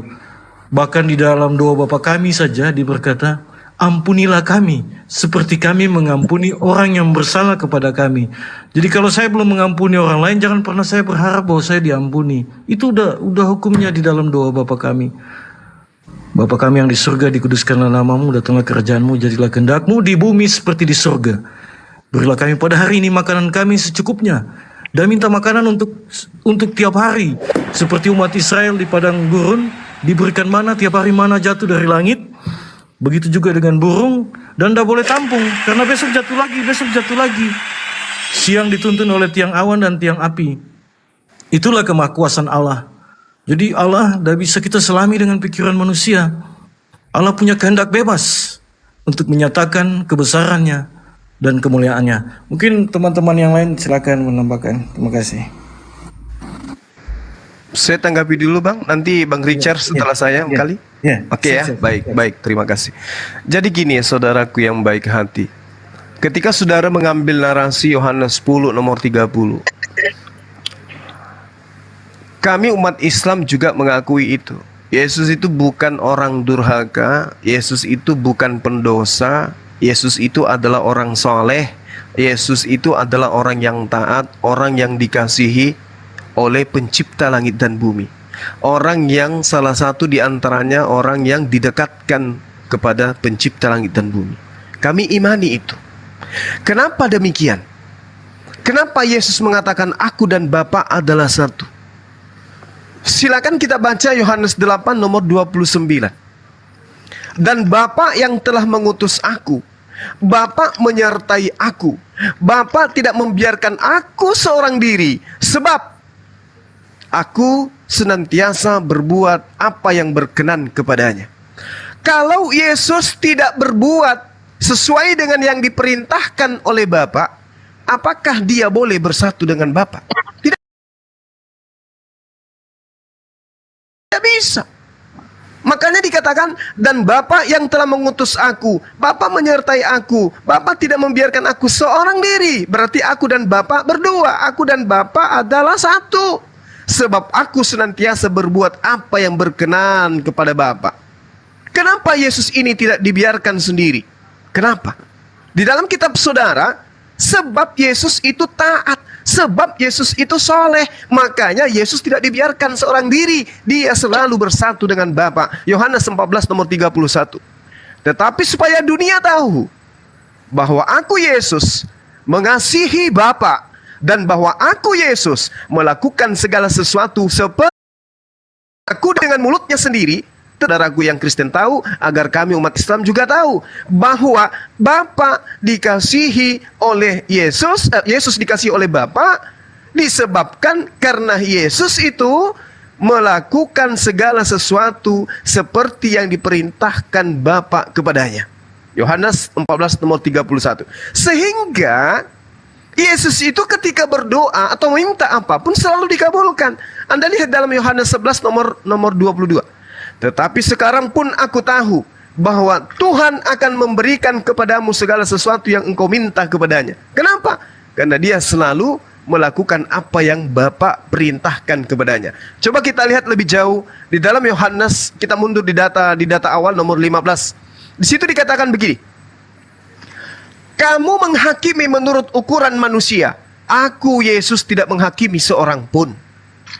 Dan jikalau aku Yesus menghakimi, maka penghakimanku itu betul.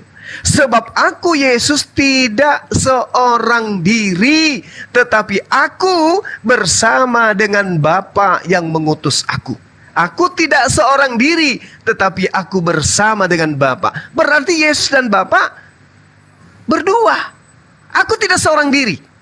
Aku menghakimi, tapi tidak seorang diri.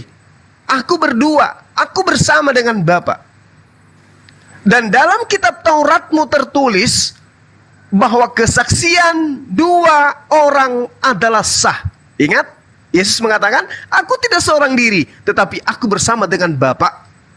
Dan di dalam kitab Tauratmu ada tertulis, kesaksian dua orang adalah sah. Yesus mengatakan dua. Akulah yang bersaksi tentang diriku sendiri satu orang, dan juga Bapa yang mengutus aku bersaksi tentang aku dua orang. Berarti aku dan Bapa adalah dua. Kenapa aku dan Bapa adalah satu? Sebab apa yang diperintahkan oleh Bapa kepada aku, itu yang aku lakukan. Aku selalu berbuat sesuatu yang berkenan kepadanya. Aku memuliakan namanya di dunia dengan jalan melakukan segala perintah yang ia perintahkan untuk aku lakukan. Maka aku dan Bapa adalah satu. Tetapi hakikatnya, pribadinya, aku dan Bapa adalah dua.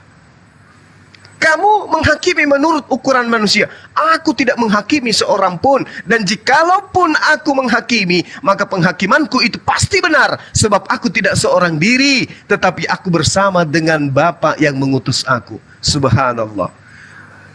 Jadi saudaraku, kami umat Islam itu selalu memuliakan oknum ini sebagai nabi dan rasul. Kenapa? Karena dia adalah satu dengan Tuhan. Tidak pernah dia itu ingkar terhadap perintah Tuhan, tidak pernah. Tidak pernah kemudian dia membatalkan perintah Tuhan sehingga dia harus terkutuk di atas tiang salib, nggak pernah. Apa yang diperintahkan untuk mentaati hukum Taurat, dia datang untuk mentaati hukum Taurat. Apa yang diperintahkan untuk ia sampaikan kepada Bani Israel, itu yang disampaikan kepada Bani Israel. Yesus adalah manusia suci, Yesus adalah manusia yang mulia, Yesus adalah manusia yang dekat kepada pencipta langit dan bumi. Itu iman kami umat Islam. Sehingga mustahil orang sesuci ini mati terkutuk untuk Romawi dan Yunani. Mustahil. Mustahil sekali lagi. Mustahil. Jadi ajaran kemudian dia datang dalam Efesus 5 nomor 2. Dia datang untuk mempersembahkan dirinya sebagai persembahan harum kepada Theos. Na'udzubillah. Theos mana yang minta kemudian orang yang dikasihinya untuk dikorbankan? Tidak ada itu. Ini hanya ajaran yang dijajakan orang Farisi kepada Romawi dan Yunani. Celakanya kita anak Indonesia ikut-ikutan mengaminkan. Nah, sekira gitu saudara-saudara saya. Ini adalah perspektif pemahaman saya berdata berdasarkan dengan Bible dan juga Al-Quran. Silakan ditanggapi. Iya Bang Juma, terima kasih. Luar biasa. Jadi itulah Bang Juma, kita pada titik bahwa menurut Bang Juma, iman Bang Juma, Yesus sudah disalibkan, tapi ada bukti kebangkitan Yesus di dalam Injil. Tangan yang berlubang paku, ada bukti darah yang sampai sekarang sudah diambil sampelnya, bahwa memiliki kromosom dari ibu saja. Itulah bukti bahwa Yesus itu Yesus tunjukkan dirinya kepada murid-muridnya 40 hari bersama murid-muridnya sebelum dia naik ke surga, kemudian memberikan Roh Kudus kepada kami yang percaya kepadanya. Dia bilang, inilah aku, kalau kamu tidak percaya masukkan tanganmu di sini. Kalau tadi Bapak bilang dia satu, benar dia satu karena dia itu adalah Allah, Pak. Allah yang menjadi manusia sehingga tidak bercacat dan tidak bercela, Bang Juma. Begitu Bang, memang memahami iman Kristen agak sulit sih kadang kalau dipakai logika, kelihatannya nggak masuk akal, menuhankan manusia apa segala macam. Tetapi inilah kehendak Allah yang dinyatakan lewat manusia. Kehendak Allah, Allah berkehendak bebas.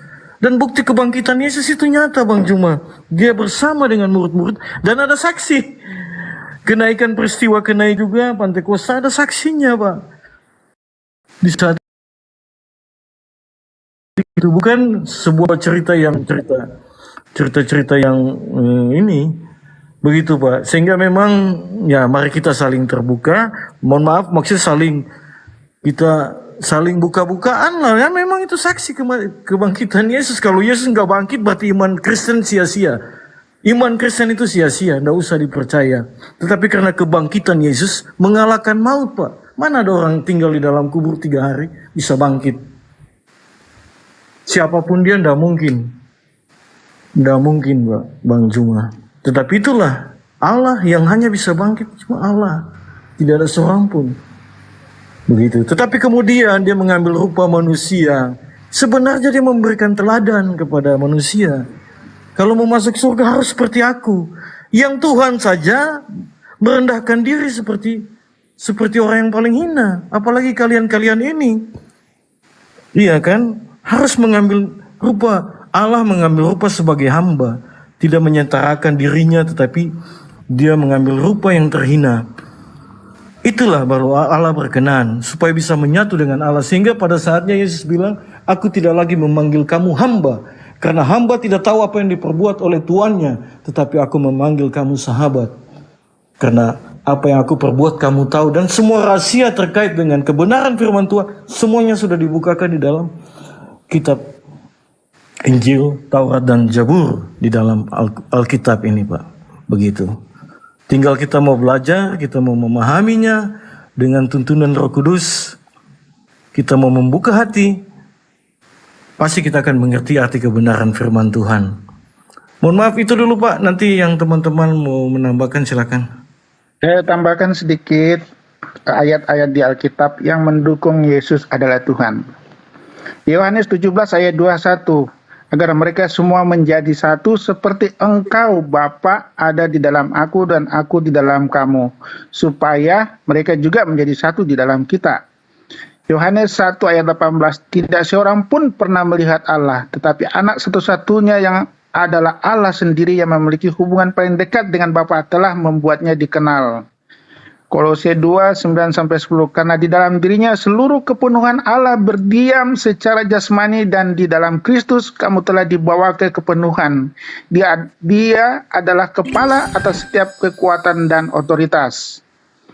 Yohanes 10 ayat 33, kami tidak melempari kamu dengan batu untuk pekerjaan yang baik, jawab mereka, tetapi untuk penghujatan karena kamu seorang manusia biasa, mengaku sebagai Allah. Yohanes 5 ayat 18, inilah sebabnya mengapa orang Yahudi semakin mencari untuk membunuhnya, karena bukan saja ini melanggar hari Sabat, tetapi ia bahkan menyebut Allah Bapanya sendiri, menjadikan dirinya setara dengan Allah. Yesus adalah firman, pada mulanya adalah firman dan firman itu bersama dengan Allah dan firman itu adalah Allah. Yohanes 1 ayat 14, dan firman itu telah menjadi manusia dan diam di antara kita dan kita telah melihat kemuliaannya sebagai satu-satunya anak dari Bapa yang penuh dengan kasih karunia dan kebenaran. Yohanes 1 Yohanes 5 ayat 20, dan kita tahu bahwa anak Allah telah datang dan telah memberi kita pengertian sehingga kita dapat mengenal dia yang benar dan kita ada di dalam dia yang benar, di dalam anaknya Yesus Kristus. Dia adalah Allah yang benar dan hidup yang kekal. Roma 10 ayat 13, karena setiap orang yang memanggil nama Tuhan akan diselamatkan. Yohanes 8, 57-58, orang berkata, kamu bahkan belum berumur 50 tahun, bagaimana Anda dapat mengatakan bahwa Anda telah melihat Abraham? Yesus menjawab, aku berkata kepadamu sebenarnya bahkan sebelum Abraham lahir, aku udah ada. Yohanes 8, 22-24. Ini membuat orang Yahudi bertanya, apakah dia akan bunuh diri? Itu sebabnya dia berkata, kemana aku pergi kamu tidak bisa datang. Tetapi dia melanjutkannya, kamu berasal dari bawah, saya dari atas. Anda berasal dari dunia ini, saya bukan dari dunia ini. Aku berkata kepadamu, kamu akan mati dalam dosa-dosamu. Jika kalau Anda tidak percaya bahwa saya adalah dia, Anda memang akan mati dalam dosa-dosa Anda. Ya, Yohanes 13, 18-19, aku tidak menyebut kalian semua, saya tahu mereka yang saya pilih, tetapi kini untuk memenuhi perikop kitab suci ini, dia membagikan rotiku telah berbalik melawan aku memberitahumu sekarang sebelum itu terjadi, sehingga ketika itu terjadi, kamu akan percaya bahwa aku adalah siapa aku. Di Yesaya 4 ayat 6, beginilah firman Tuhan Raja Israel, penebusnya, Tuhan semesta alam, aku yang pertama dan aku yang terakhir. Selain saya tidak ada Tuhan. Ya, 1 Korintus 8 ayat 6. Ya, itulah semua ada banyak yang kalau kita mau jelaskan ayat per ayat mengatakan ketuhanan Yesus. Seperti itu. Oke, baik, terima kasih saudaraku. Jadi gini. Yang pertama yang tadi ya, kembali kepada tentang penyaliban ada disinggung sedikit. Bahwa dia hidup, dia bukti daripada ketuhanan beliau, dia bangkit dan seterusnya. Sampai hari ini saya belum pernah menemukan kemudian ada orang yang menunggu detik-detik kebangkitan Yesus di antara seluruh murid-muridnya. Tidak ada satupun tertulis, entah itu sejarah yang internal atau eksternal Kristen, itu nggak ada. Kebangkitan Yesus itu diajarkan oleh Yesus, maka murid-muridnya tidak akan lari tunggang langgang meninggalkan Yesus pada saat penangkapan. Kenapa? Mereka akan busung dada. Coba aja kau bunuh Tuhanku. Dia sudah mengatakan bangkit hari ketiga. Tapi apa yang terjadi? Maria datang ke pemakaman pada hari Minggu. Dia datang bawa rempah-rempah. Untuk apa rempah-rempah itu? Adakah mayat di tradisi Yahudi dikasih rempah? Tidak. Orang yang dikasih rempah itu adalah orang yang mau diobati luka-lukanya akibat dicambuk dan seterusnya. Itu poin pertama. Nah, sekarang kita masuk ke dalam Al-Quran dulu, Pak, supaya kita bisa memahami lebih jauh apa yang kami imani terhadap oknum yang disalib ini. Al-Quran mengatakan wa qaulihim, dan ucapan mereka, inna, sesungguhnya, qatalna, kami telah membunuh Al-Masih Isa ibna Maryam, anak laki-lakinya Maryam. Rasul, utusan atau Rasul Allah, wama, padahal tidaklah, qataluh, mereka membunuhnya, wama, dan tidaklah, salabuh, mereka menyalibnya, atau mereka mengikatkan pada punggungnya sebuah tali di atas tiang. Salabu. Walakin, akan tetapi, syubbiha, diserupakan lahum, bagi mereka. Nah, maksudnya apa ini? Ini kalau saya mengikuti apa yang saudara katakan tadi, ada orang bangkit, lalu kemudian dia makan ikan goreng, memperlihatkan bukti pakunya, dan seterusnya, cerita itu lengkap di dalam Lukas 24, mulai dari data 36 dan seterusnya. Ini tidak bertentangan, Pak. Tidak bertentangan. Kalau kemudian di sini tidak dikatakan bahwasanya ada orang yang secara mutlak tanpa penafsiran yang menggantikan posisi Nabi Isa atau Yesus. Nggak ada. Itu hanya penafsiran bahwa ada orang yang diserupakan. Itu penafsiran. Tetapi tidak ada data akurat yang mengatakan bahwasanya ada oknum yang di situ sebagai pengganti. Al-Quran hanya mengatakan bahwasanya akan tetapi walakin syubbihalahum, diserupakan bagi mereka. Apa yang diserupakan? Bisa jadi Yesus itu betul-betul disalib, diserupakan sesuai dengan keinginan orang-orang yang menyalibnya. Apa itu? Mate. Mereka tidak menyalibnya dan mereka tidak membunuhnya, akan tetapi diserupakan bagi mereka. Diserupakan bagi mereka bahwa yang disalib ini tersalib, bahwa yang dibunuh ini terbunuh. Padahal sebenarnya dia tidak mati.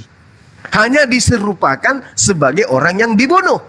Dan kalau kemudian kita kritis terhadap cerita di dalam Bible, ternyata darah Yesus masih mengucur. Kedua, dia tidak dipatahkan kakinya, sebagaimana orang yang disalib pada masa itu. Ketiga, ternyata sebelum dia disalibkan, mati, dikatakan mati, dia minum anggur. Dia minum semacam obat penenang.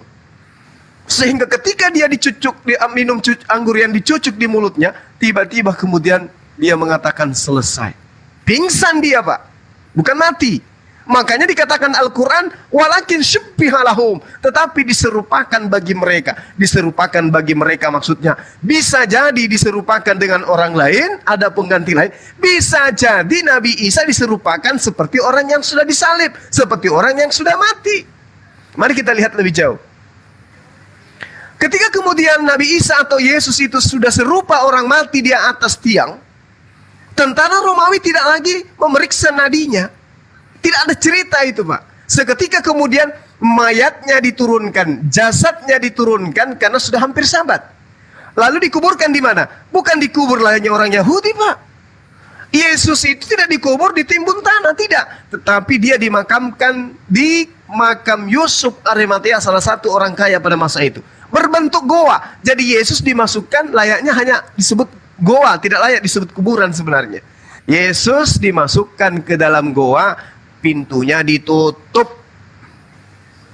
Hari ketiga, hari Minggu, entah itu hari ketiga atau hari apa namanya, hari ketiga subuh raja, Maria datang membawa rempah-rempah untuk meminyaki. Kok mayat diminyaki? Apa yang terjadi? Kalau ada kebangkitan, Maria tidak mungkin mengatakan, siapa yang mencuri mayat Tuhanku? Gak mungkin dia mencari mayat kalau ada ajaran kebangkitan. Bukti bahwa dia bukan roh yang bangkit, dia membuka pintu goa, yang mana pintu itu terbuat dari batu. Bagaimana mungkin kalau dia roh tidak perlu buka pintu batu, langsung aja tembus kalau dia roh. Tapi ternyata pintu goa itu sudah terbuka.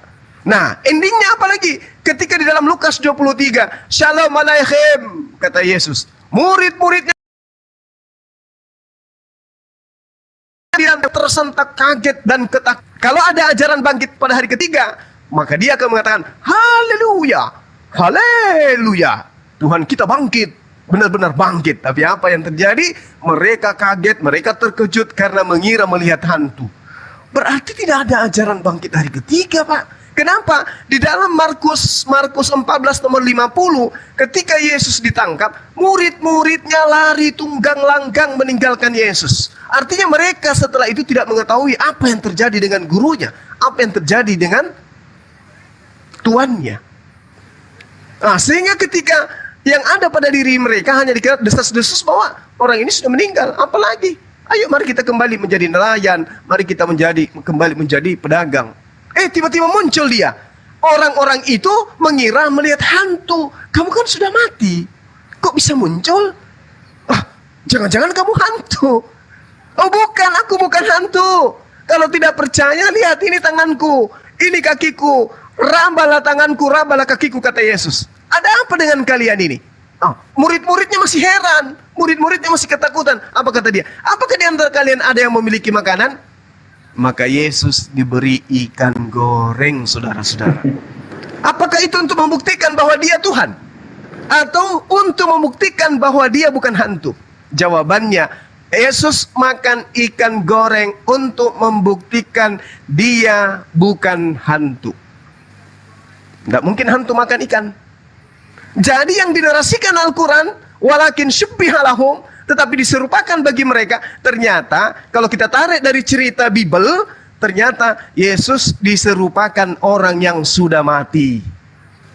Jadi bukan diserupakan dengan orang lain. Itu tafsiran. Jadi namanya tafsiran itu tanggapan. Berarti Yesus diserupakan dengan orang yang sudah mati bagi yang menyalibkan. Itu.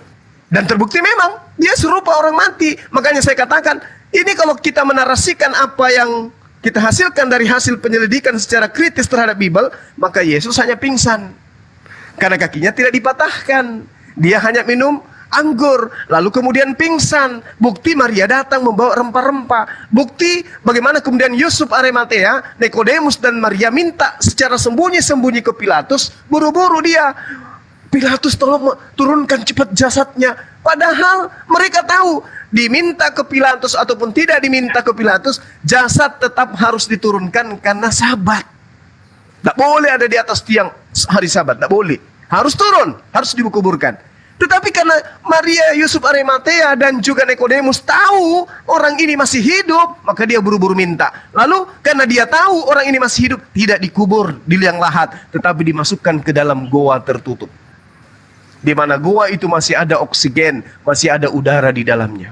Jadi Al-Quran tidak keliru mengatakan itu. Sehingga Allah mengatakan, Barrafa'ullahu ilai wa kalallahu azizan hakima.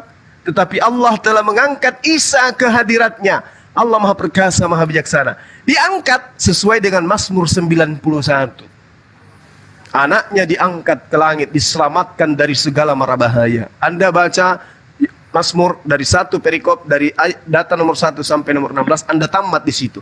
Ternyata Yesus ini adalah orang, jangankan dibunuh oleh orang-orang najis, orang-orang yang tidak bersunat, untuk kena penyakit sampar pun Tuhan tidak izinkan. Karena dia adalah hamba yang taat, dia orang suci yang harus dilindungi oleh Tuhan. Saya kira begitu, saudaraku. Nah, sedikit lagi, 1 menit. Mohon maaf, kepanjangan memang ini, karena banyak yang harus ku sampaikan. Saudara mengatakan, Yesus itu Tuhan. Dia memulai unsur ketuhanan. Bung, itu kesaksian saudara. Tapi kesaksian Yesus, dia bukan Tuhan. Yohanes 5 nomor 36 membantah semua data yang Anda bawa. 1 menit ya. Ada kesaksianku yang lebih penting dari kesaksian Yohanes. Apa itu? Bahwa semua pekerjaan yang aku lakukan, tanda-tanda, mujizat, kekuatan, ya, tanda-tanda itulah, pekerjaan-pekerjaan itulah yang bersaksi bahwa Tuhan yang telah mengutus aku, bahwa Bapa yang mengutus aku. Berarti kesaksian Yesus, dia utusan Bapa, bukan Tuhan. Nah, kalaupun Anda mengatakan dia harus mati karena dia dituduh oleh orang Yahudi, dia telah menghujat Tuhan, dia telah menyetarakan Tuhan. Kita lihat di dalam Imamat 24 nomor 16, Pak. Siapa yang menghujat Tuhan, pastilah ia dihukum mati. Dihukum mati. Bagaimana cara dihukum matinya?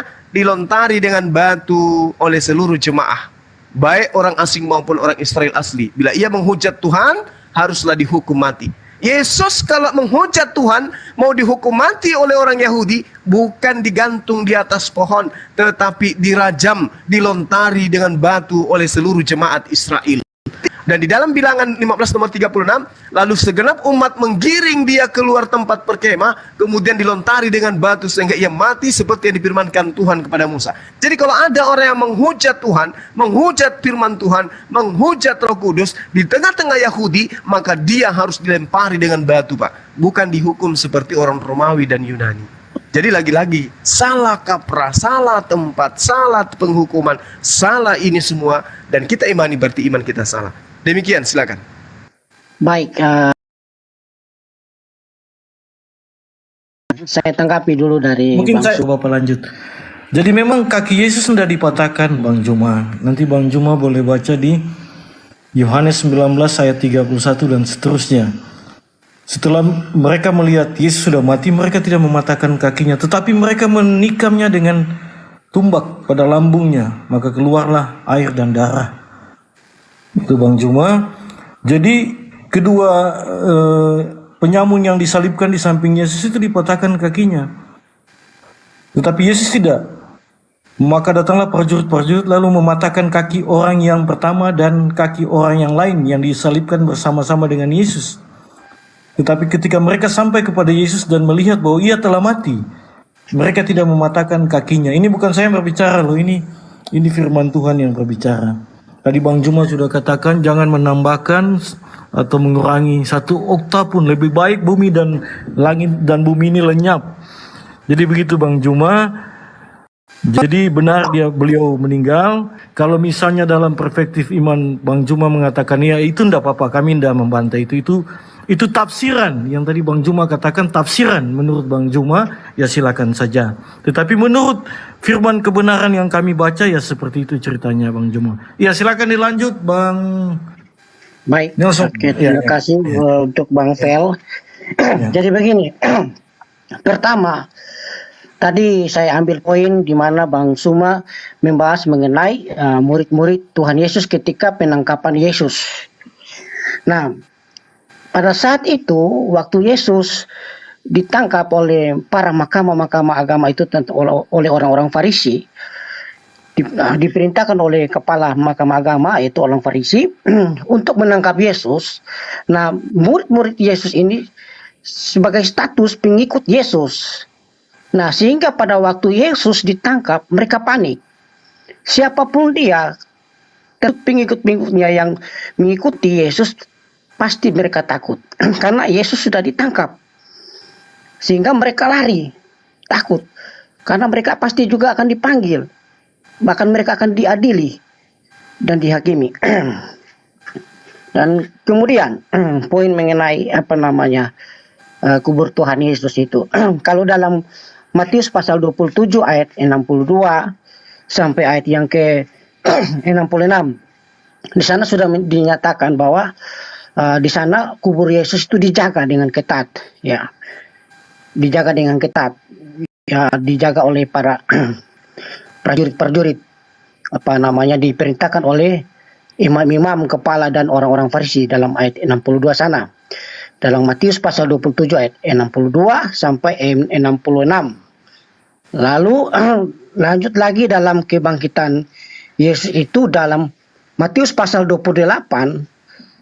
Itu mengenai kebangkitan Yesus Kristus, di mana saya baca dalam nomor yang pertama, Matius 28, setelah hari Sabat lewat, menjelang menyingsingnya fajar pada hari pertama minggu itu, pergilah Maria Magdalena dan yang lain menengok kubur itu.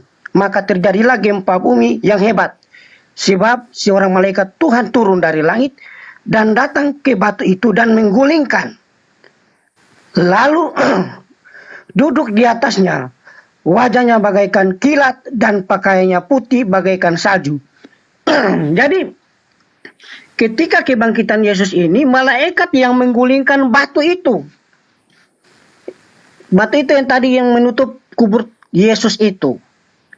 Lalu di dalam ayat yang ke-11, Matius pasal yang sama, Matius pasal 28, ayat yang ke-11, ketika, ini judulnya dusta mahkamah agama.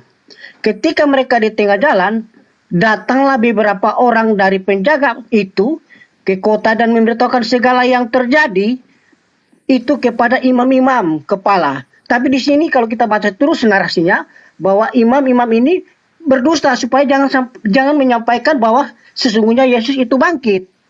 Itu dalam Matius pasal 28. Itu mengenai poin kebangkitan Yesus Kristus itu. Nah, terus tadi yang poin mengenai tadi itu, ya, kubur Yesus dan kebangkitan Yesus. Baru tentang ya kebangkitan. Lalu apa tadi poinnya, saya sudah lupa tadi, Bang Suma.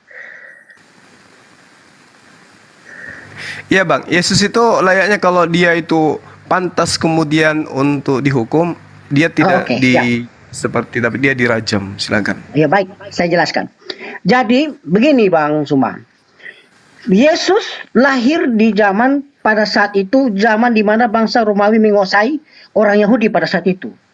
Jadi orang Yahudi itu dijajah oleh bangsa Romawi, di mana penghukuman bagi orang-orang atau penjahat-penjahat pada saat itu disalib. Nah, mengenai dilempari oleh batu itu adalah tradisi orang Yahudi pada saat itu, di mana orang-orang yang melakukan hal-hal yang mungkin bejat atau hal-hal yang melanggar tradisi. Tetapi ini mereka membawa Yesus karena di mana Yesus menyatakan diri sebagai Mesias. Makanya tidak diterima oleh bangsa Yahudi. Oleh sebab itu, karena pada saat itu bangsa Romawi yang menguasai orang Yahudi, maka mereka harus membawa kepada Kaisar, yaitu Pontius Pilatus. Karena mereka tidak punya hak untuk menghukum orang pada saat itu. Hanya yang berhak adalah kekuasaan bangsa Romawi. Makanya mereka tidak bisa menghukum Yesus dengan melempari batu itu, karena akan melanggar aturan penguasaan dari bangsa Romawi pada saat itu. Makanya Yesus dihukum salib. Karena tidak terimanya mereka kepada pernyataan Yesus sebagai Tuhan. Di dalam Matius pasal 16, di mana pengakuan Yesus, siapakah aku ini? Lalu murid-muridnya menyatakan bahwa engkaulah Mesias, engkaulah anak Allah. Nah, disitulah orang Farisi menantang. Karena mereka tidak berharap bahwa Yesus itu datang, kemudian lahir di palungan. Bahkan dalam Alkitab bahwa itu di kandang. Nah, itu yang tidak diterima oleh bangsa Yahudi. Karena mereka mengawa Yesus lahir dari keturunan Yusuf ini, yaitu Maria. Sedangkan Yusuf adalah tukang kayu. Makanya bangsa Yahudi ini tidak menerimanya. Oleh sebab itu mereka mau menghukum Yesus karena dengan statusnya itu. Mungkin begitu dulu, Bang Suma. Terima kasih. Saya tambahin sedikit dulu, sebentar Bang Suma. Ya, silakan. Ya, tadi Bang Suma mengkomparasikan ayat di Al-Quran bahwa yang disalib itu orang yang diserupakan, betul ya? Yesus itu, Isa itu terangkat, ya. Yang pertanyaan saya, ya kan, berarti Yesus tidak mati ya menurut di Al-Quran. Yesus terangkat. Jadi Yesus di mana itu, Bang Suma? Gimana Bang? Gimana? Ini Yesus kan tidak mati. Nabi Isa tidak mati. Iya kan? Iya. Dia terangkat. Yang mati itu orang yang diserupakan. Pertanyaan saya, Yesus di mana sekarang? Di langit, Pak. Di langit atau di surga? Di langit, Pak, di langit. Oh, di langit. Iya. Di langit di mana itu? Berarti dia nggak sampai di atas. Iya, di kitab sampai di surga ya. Di kitab kita kalau di di kitab atas itu di kitab gimana? Anda kitab Anda itu Yesus tidak pernah dinarasikan naik ke surga tapi ke langit. Cuman terjemahan yang dirubah kemudian. Oh enggak, jelas di surga. Dia kembali, dia dari surga ya kembali lagi ke surga. Yunaninya yang akan itu. datang. Silakan, silakan Pak, silakan. Iya, ya oke, sebentar. Jadi dia akan datang kembali nanti pada hari penghakiman, dan juga di Al-Quran sendiri mengatakan Yesus itu terkemuka di dunia dan di akhirat. Dia akan datang nanti. Jadi Yesus itu, Isa itu tidak mati. Itu menurut Anda. Gitu. Jadi Yesus di langit aja sekarang Pak ya, nggak sampai ke surga gitu ya. Di kitab Anda boleh Anda tunjukkan kalau ada original teks kitab Yunani yang mengatakan Yesus ke Paradiso. Pasti Pak, Uranon. nggak usah, begini Pak, nggak usah kita bicara tes aslinya. Kita berbicara ya sudah diterjemahkan sesuai dengan bahasa Indonesia. Jadi kalau begini Pak, jadi kalau aslinya mengatakan ke langit, terjemahannya mengatakan surga, mana yang Anda percaya? Pak, itu sudah orang yang terjemahkan itu ya orang-orang ahli kitab Ahli, Pak. ahli gimana kalau Uranon diterjemahkan surga? Ini karena Anda mengartikan satu persatu, kata per kata, Pak. Nggak bisa seperti itu. Uranon itu artinya langit. Kalau surga dalam bahasa Yunani itu Paradiso. Ternyata original teksnya itu Uranion, bukan daripada Paradiso. Jadi masa mau dipaksa jadi surga Yesus itu kalau dikatakan Uranon? Kok terjemahan tuh nggak sembarang Pak, apa yang diterjemahkan sama lembaga Alkitab Indonesia itu betul, ya tidak sembarang. supaya kita mengerti. Hanya orang yang mampu membodohi orang sampai miliaran yang bisa menerjemahkan Bible itu. Kalau Buktinya, Anda mengatakan original teksnya Uranion dikatakan dia surga. Mana yang betul, surga atau langit? Kembali ke original teks. Begini Bang Sumaya. Oh iya, lagi-lagi kemarin juga saya dengan Bang Richard ini memang gara-gara original teks kita ribut kemarin. Lagi-lagi Anda ketemu lagi dengan kesalahan ini. Iya, gini Bang Sumaya, dengar dulu. Kalau bicara soal dengan teks asli ya, beda dengan kalau di Al-Quran. Al-Quran kan ya memang di Arab ya, cuma jatuhnya di Arab saja, dia bahasa Arab aja. Tapi kalau berbicara Alkitab, itu ada 3 bahasa Pak di situ. Bahasa Ibrani, bahasa Yunani, dan Aramaik ya. Bahasa Ibrani saja di zaman Musa dengan zaman itu sudah beda, apalagi bahasa Ibrani sekarang. Begitu juga bahasa Yunani Pak. Jadi kalau kita selalu mengatakan teks aslinya, ya sulit lah Pak. Kita apa yang terjemahan saja itu yang kita yakini. Seperti Al-Quran, apa yang diterjemahkan ya itu yang kita bahas. Nggak usah kita kembali-kembali. Berarti kita mengartikan satu persatu sulit Pak. Karena orang yang mengartikan itu juga bukan orang sembarangan. Iya, bukan orang sembarangan. Sedangkan bahasa Alkitab saja yang sekarang Pak, itu yang sekarang yang 2023 itu sudah melalui proses pergeseran bahasa. Terjemahan tahun 74 dengan 83 itu banyak bahasa-bahasa dulu itu sudah bergeser artinya.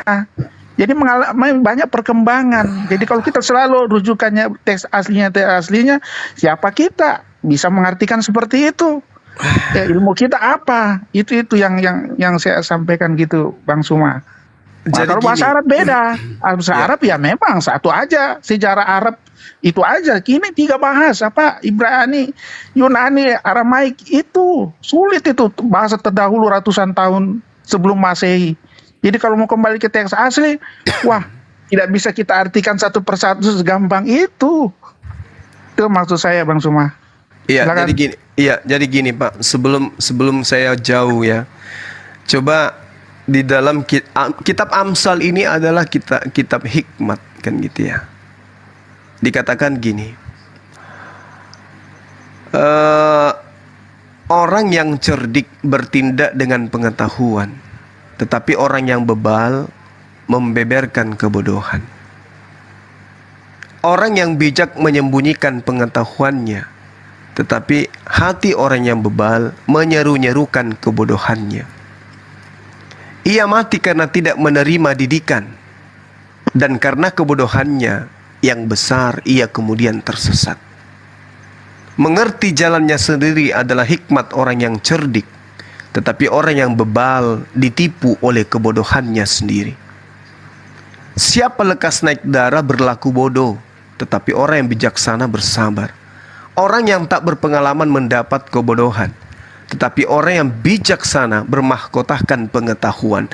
Pengetahuan, pengetahuan, dan pengetahuan, bukan kebodohan. Mahkota orang bijak adalah kepintarannya.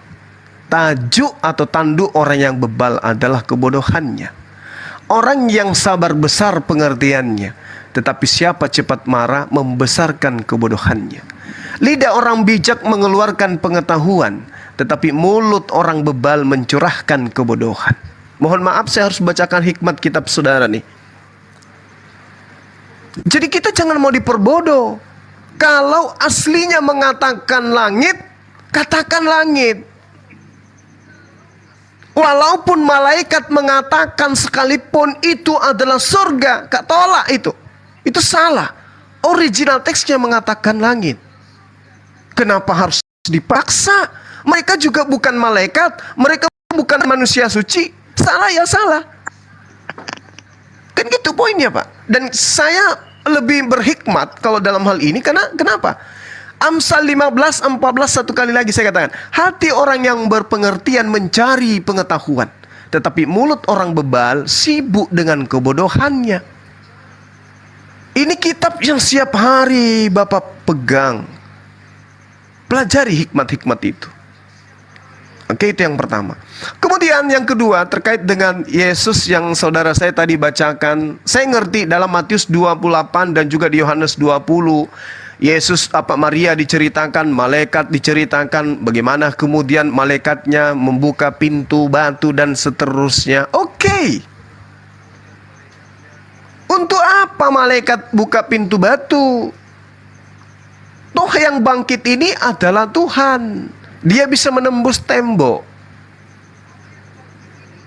Tapi itu tidak dilakukan. Yang terjadi kemudian adalah Yesus itu menyamar seperti tukang kebun. Kenapa dia takut kepada Yahudi? Dia takut kepada tentara Romawi yang menjaga pemakaman. Sementara di dalam kitab yang sama, dikatakan dalam kitab Ibrani, data pasal 9 nomor 7, manusia mati hanya sekali. Yesus sudah mati sekali. Jadi meskipun dia dicincang, dibuat capcai oleh orang Yahudi, atau dia ditumis sekalipun oleh tentara Romawi, dia tidak akan mati. Kenapa dia harus nyamar? Kenapa dia harus takut? Harusnya Yesus itu tertawa di situ. Aku adalah Yesus yang telah kalian bunuh. Aku telah bangkit. Akulah Tuhan kalian. Tapi cerita itu nggak ada, Pak. Nggak ada. Saya katakan sekali lagi, tidak ada satupun orang Yahudi, murid-murid terdekatnya, orang-orang yang dikasihinya, bahkan ibunya, saudaranya Yakobus, Yusuf, Yudas, Thomas, yang kemudian menunggu detik-detik kebangkitan Yesus. Nggak ada. Jadi narasi itu mau kita kemanakan kemudian? Eporia bangkit hari ketiga, muncul di gereja Romawi Yunani. Dituhankanlah dia. Tapi di tengah-tengah Yahudi, mana kitabnya? Kitab apa yang menceritakan tentang orang yang mereka bunuh? Apakah itu Yesus Barabas atau Yesus Kristus yang mereka bunuh? Mana cerita itu? Bahwa di tengah-tengah kami terjadi gempa bumi, langit terbuka, banyak orang-orang kudus bangkit dan berjalan masuk ke Yerusalem, disebabkan karena ternyata yang kami bunuh ini adalah inkarnasi daripada Tuhan. Mana data itu? Gak ada, Pak. Sibuknya di Vatikan, sibuknya di Yunani, sibuknya di Eropa, di tempat di mana dia diceritakan sepi pemberitaan. Ibarat kata gini, kami Islam, oh hebat kali menceritakan Goa Hira, tempat penerimaan wahyu. Di situ dibebaskan Mekah setelah Rasulullah Muhammad SAW membawa pasukan 10.000 dari Madinah untuk meluluhlantahkan orang-orang kafir Quraisy Mekah. Kami euforia mengimani itu. Di sana ada disebut Hajar Aswad, ada Ka'bah di sana. Kami euforia menceraskan itu. Tapi orang Arab di tempat yang kami ceritakan tidak mengenal Hajar Aswad, tidak mengenal Ka'bah, tidak mengenal Gua Hira, tidak mengenal kemudian Rasulullah Muhammad SAW. Itu namanya iman kami buta, hoax. Sama yang Anda imani sekarang. bercerita tentang Tuhan datang, bangkit pada hari ketiga, kuburan terbelah, orang-orang suci bangkit, berjalan masuk ke Yerusalem. Coba ke sana sekarang tanya, apakah cerita yang ada di Kristen itu benar? Bahkan kalau kita tanya, anta kenal Yesus? Enggak, itu siapa? Jadi yang anda imani ini apa sebenarnya? Sementara Al-Quran menarasikan ahli kitab, ahli kitab, ahli kitab. Bukan anda yang dinarasikan, tapi ahli kitab. Ahli kitab itu Bani Yakub, Bani Israel.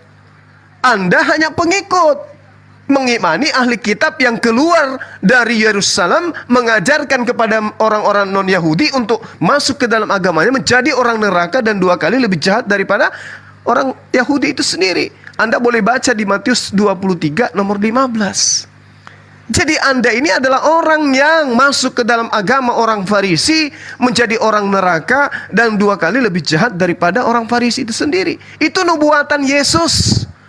Celakalah engkau wahai ahli Taurat, celakalah engkau wahai orang munafik, celakalah engkau wahai orang Farisi, sebab engkau menyeberangi lautan, engkau menjelajahi daratan untuk mentobatkan orang masuk ke agamamu, dan setelah mereka bertobat masuk agamamu, engkau jadikan mereka orang neraka dan 2 kali lebih jahat daripada engkau.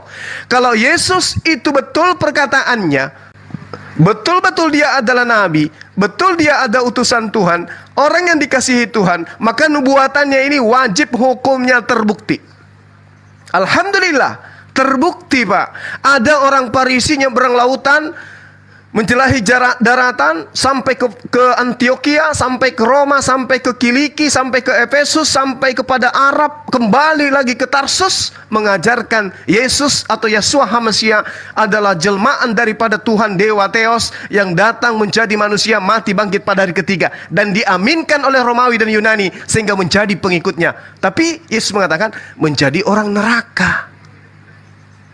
Dan Anda setelah mereka berkuasa, orang Vatikan ini keluar, nyebrang ke Eropa, ke Belanda, masuk ke Indonesia, Anda menjadi pengikutnya. Sekarang musuh terberat saudara saya adalah Bible itu sendiri. Apa buktinya? Sudah kukatakan, Yesus terangkat ke langit, Anda maksa Yesus harus ke surga. Musuh Anda bukan saya, musuh Anda kitab Anda. Kenapa? Karena korban dari orang Farisi memang 2 kali lebih jahat daripada orang Farisi itu sendiri. Nah, saya hanya sekedar mengingatkan sebagai saudara, sebagai anak bangsa. Mungkin segitu dari saya, saudaraku. Silakan. Di sini ada guru-guru saya, ada Bang Handi, ada Bang Sidik, ada teman-teman yang lain. Silakan. Saya bikin kopi dulu campur masako. Silakan. 10 menit sampai 30 menit. Lanjut. Halo Bang Zuma. Baik. Ya aja disambung dulu, ditangkapin dulu. Biasa Bang Zuma. Ya. Lanjut. Siap. Oke. Siap. Nanti bisa Bang Bang Sidik. Phil mau tanggapi dulu Bang Phil atau Ya, gimana? mungkin begini Pak, saya tambahkan sedikit.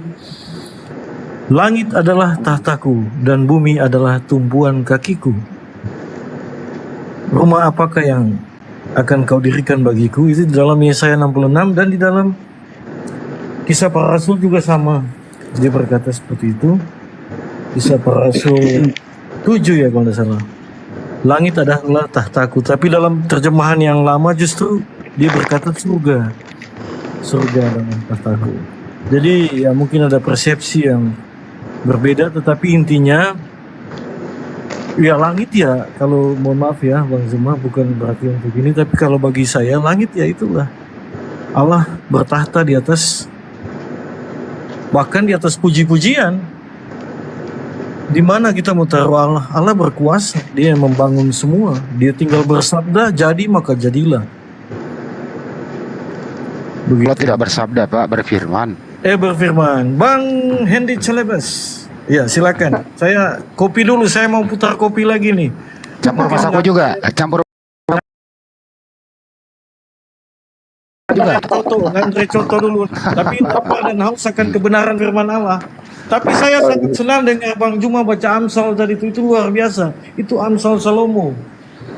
Jadi sesungguhnya hikmat dan pengetahuan itu berasal dari Allah. Dari mulut Allah lah keluarlah hikmat dan pengetahuan. Itu di dalam Amsal Sulaiman 3 ayatnya yang seterusnya. Iya Jadi betul. Bang Tuma bisa pintar begini juga karena hikmat dari Allah. Ya iyalah. Iya, bukan karena banyak baca, enggak juga, tetapi memang hikmat. Sehingga memang membaca Alkitab memang dibutuhkan hikmat. Yesus juga pintar bang karena berasal dari Allah gitu. Yesus juga pintar Ya, karena berasal. iya. Amin, amin. Ya, lanjut Bang Hendy Celebes. Ya, silakan.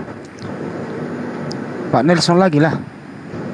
Ya, tadi saya tanggapi mengenai kebangkitan Yesus itu. Jadi dalam Matius pasal 28 ayat 6 itu jelas mengatakan ia tidak ada di sini sebab ia telah bangkit sama seperti yang telah dikatakannya. Mari lihatlah tempat ia berbaring. Ya. Jadi Yesus itu bangkit di dalam Matius pasal yang ke-28 ini, ayat yang ke-6. Jadi mengenai pernyataan dari Bang Suma tadi itu memang di dalam Alkitab sudah tercatat. Mungkin begitu saja.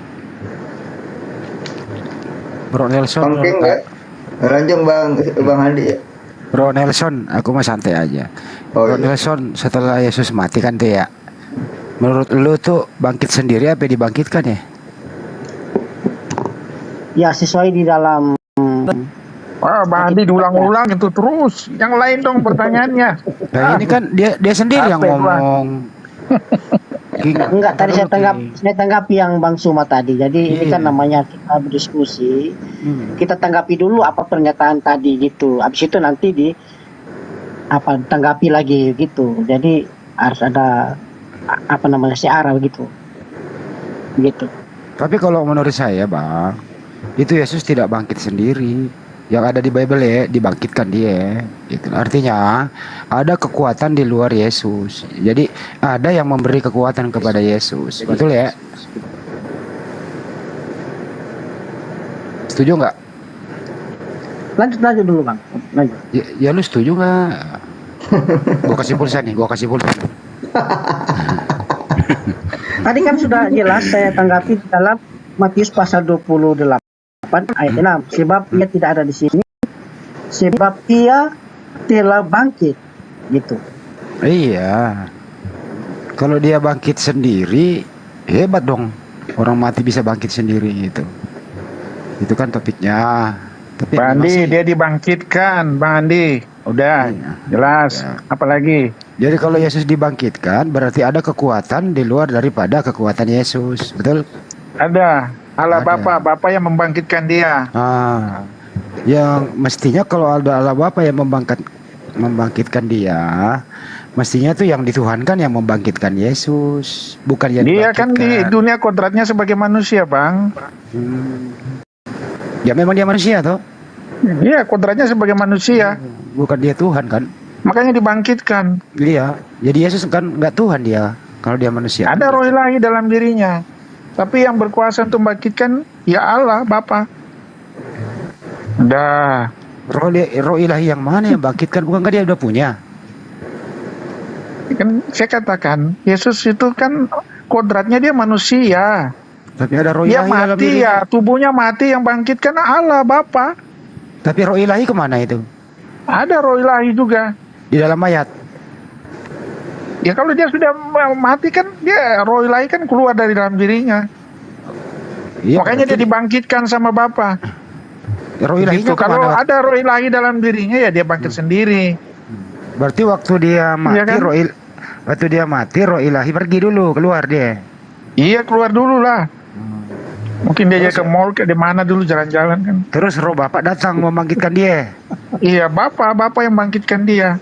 Nah, Karena dia setelah kodratnya manusia di situ. Setelah dia hidup lagi, roh ilahi masuk lagi. Masuk lagi, kembali lagi. Buset, keluar masuk dia. Iya. Pak King Makanya Bang Andi, itulah Bang Andi kalau kita pakai akal, nggak mungkin lah. Nggak mungkin, Ya, dia ya. bangkit sendiri jadinya. Jadi memang akal harus dihilangkan dulu ya Pak King ya. Tidak, maksudnya akal dan iman. Tapi ya nggak usah lah Anda jadi Kristen dulu untuk memahami. Iya, Maksud maksud- saya Anda berhikmat aja deh, Iya lurus maksud gua aja. gini Pak King. Objektif, Maksud gua gini agak gitu. subjektif. Maksud gua Gitu. gini kalau mau jadi masuk gua gini Oh. Pak King.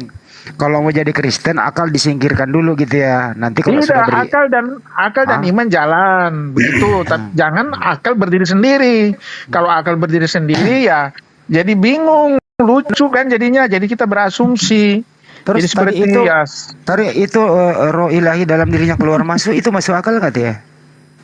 bisa aja bagi Tuhan di mana Tuhan kan Enggak. tidak terbatas ruang dan waktu. Masuk akal Dia mau manusia jadi nggak? apa saja bisa. Masuk akal manusia nggak tuh? Manusia akal manusia nggak bisa terjangkau banget. Jadi Karena dia tidak meyakini akal manusia terbatas. jadi nggak masuk akal itu ya, urusan kayak gitu nggak masuk akal. Secara akal manusia nggak bisa melampaui Iya, apa yang Tuhan Ya, apa yang Tuhan kerjakan, karena semua apa yang dikerjakan Tuhan itu selalu dengan ketidakmungkinan ya, itu di luar nalar itu, Iya, iya, di luar iya. akal Tumben- kita nggak sampai. Tumben Pak Gitu King- saudaraku Bang Andi. Tumben Pak King malam ini lucu deh. Iya, mau dengar nggak cerita gue ya, perjalanan spiritual gue yang kemarin? Lucu. jadi begini Sampai- Bang, Sampai namanya marah-marah kayak gitu deh, nggak usah kayak gitu lah Wandi. Kasihan itu si Riston, kalian kerja. Dia sendiri yang datang bermimpi gimana sih? Dia sendiri yang ngomong Pak King. Lucu. Dia mimpi adalah babi sama naga berantem gimana tuh? Dia yang datangin COVID loh. Iya, dia udah tahu COVID datang. Iya, bos. Jangan-jangan dia yang bikin. COVID. Jangan-jangan dia yang bikin COVID tuh anak. Ada-ada aja. Aduh, Ya, itulah berbicara logika ya. Benar-benar ada YouTube-nya tuh. Coba aja aku mau dengar deh. Ada di YouTube saya ada. Gua Ada di YouTube-nya? Ada. Oke, Nah, sering buka Bang, itu. nanti aku lihat. Saya sering buka itu, saya sering lihat. Tapi yang lebih heboh itu ceritaku, perjalanan spiritual aku yang aku ceritain semua pada serius semua. Ya itu namanya Tiba-tiba nggak aku ada bagus. Bang Andi di situ sama Bang Itu Suma. itu nggak bagus karena Yesus lu bawa-bawa. Nggak bagus. Lu menghina Yesus waktu itu lu. Karena Yesus itu nggak mungkin kenal sama kita kan, kita belum ada waktu itu. Enggak, jangan salah. Yesus itu banyak orang-orang, kasih tahu Bang Andi ya. Banyak orang murtad gara-gara penampakan perjalanan spiritual, ada penglihatan ketemu Yesus. Itu nggak bisa dipungkiri. Untuk Ya, jadi nggak seorang apa-apa. murtad itu jauh lebih luar biasa dibanding orang mualaf, Pak. Nggak apa-apa. Wah, Pak. Setelah beda dia dari orang mualaf, disambut iya, dengan sukacita. betul Pak. Gitu, Pak, Bang. Gitu. Pak King, kalau ada murtad ketemu Yesus nggak apa-apa, itu hak dia. Malah ada pernah Yesus masuk YouTube. Iya, Yesus masuk YouTube. Bahkan ada yang lagi tidur gitu ya. Yesus datang kepadanya begitu. Berhubungan intim, Pak. Ada yang berhubungan intim murtad ya. Hebat kan ya Pak King ya. Silakan. Setelah dia Apa murtad lagi? Pak, setelah dia murtad ketemu Yesus bercahaya Iya. kan begitu ya. Iya. Terus Iya, kemudian habis itu Banyak tuh cerita tuh. iya habis itu setelah diskusi nggak ada ilmunya dia. Mimpi aja diomongin terus. Ada aja lu Pak. Tapi siapa Bagaimana tuh kalau yang dengan- marah-marah itu? Sidik ya. Lu ngapain lu marah-marahin gua? Itu Bang Sidik. Ajak ngobrol Bang King, dirayu. Siap. Rayu Bang Apa Sidik, nih? bukan ya? Enggak. Iya, kenapa Pak? Allah, saya marah-marah di mana Pak? Memang suara saya kayak gini Pak. Saya nggak pernah marah-marah loh. Bang Sidik susah deh. Sepertinya Bang Sidik sudah ngantuk itu. Enggak. Iya. Ngopi dulu. Dia tiba-tiba ngambek dia. Pak, dari diskusi tadi Pak King dan teman-teman Kristen, saya ada dapat edukasi sedikit ya, jadi pemaparan dari Gurunda Zuma gini. Mungkin dari ini Pak ya, kita masuk tadi kan pembahasan itu kan ada penebusan dosa ya kan gitu. Nah, jadi menurut Paulus Pak ya, nanti tinggal silakan Bapak-bapak tanggapi ya.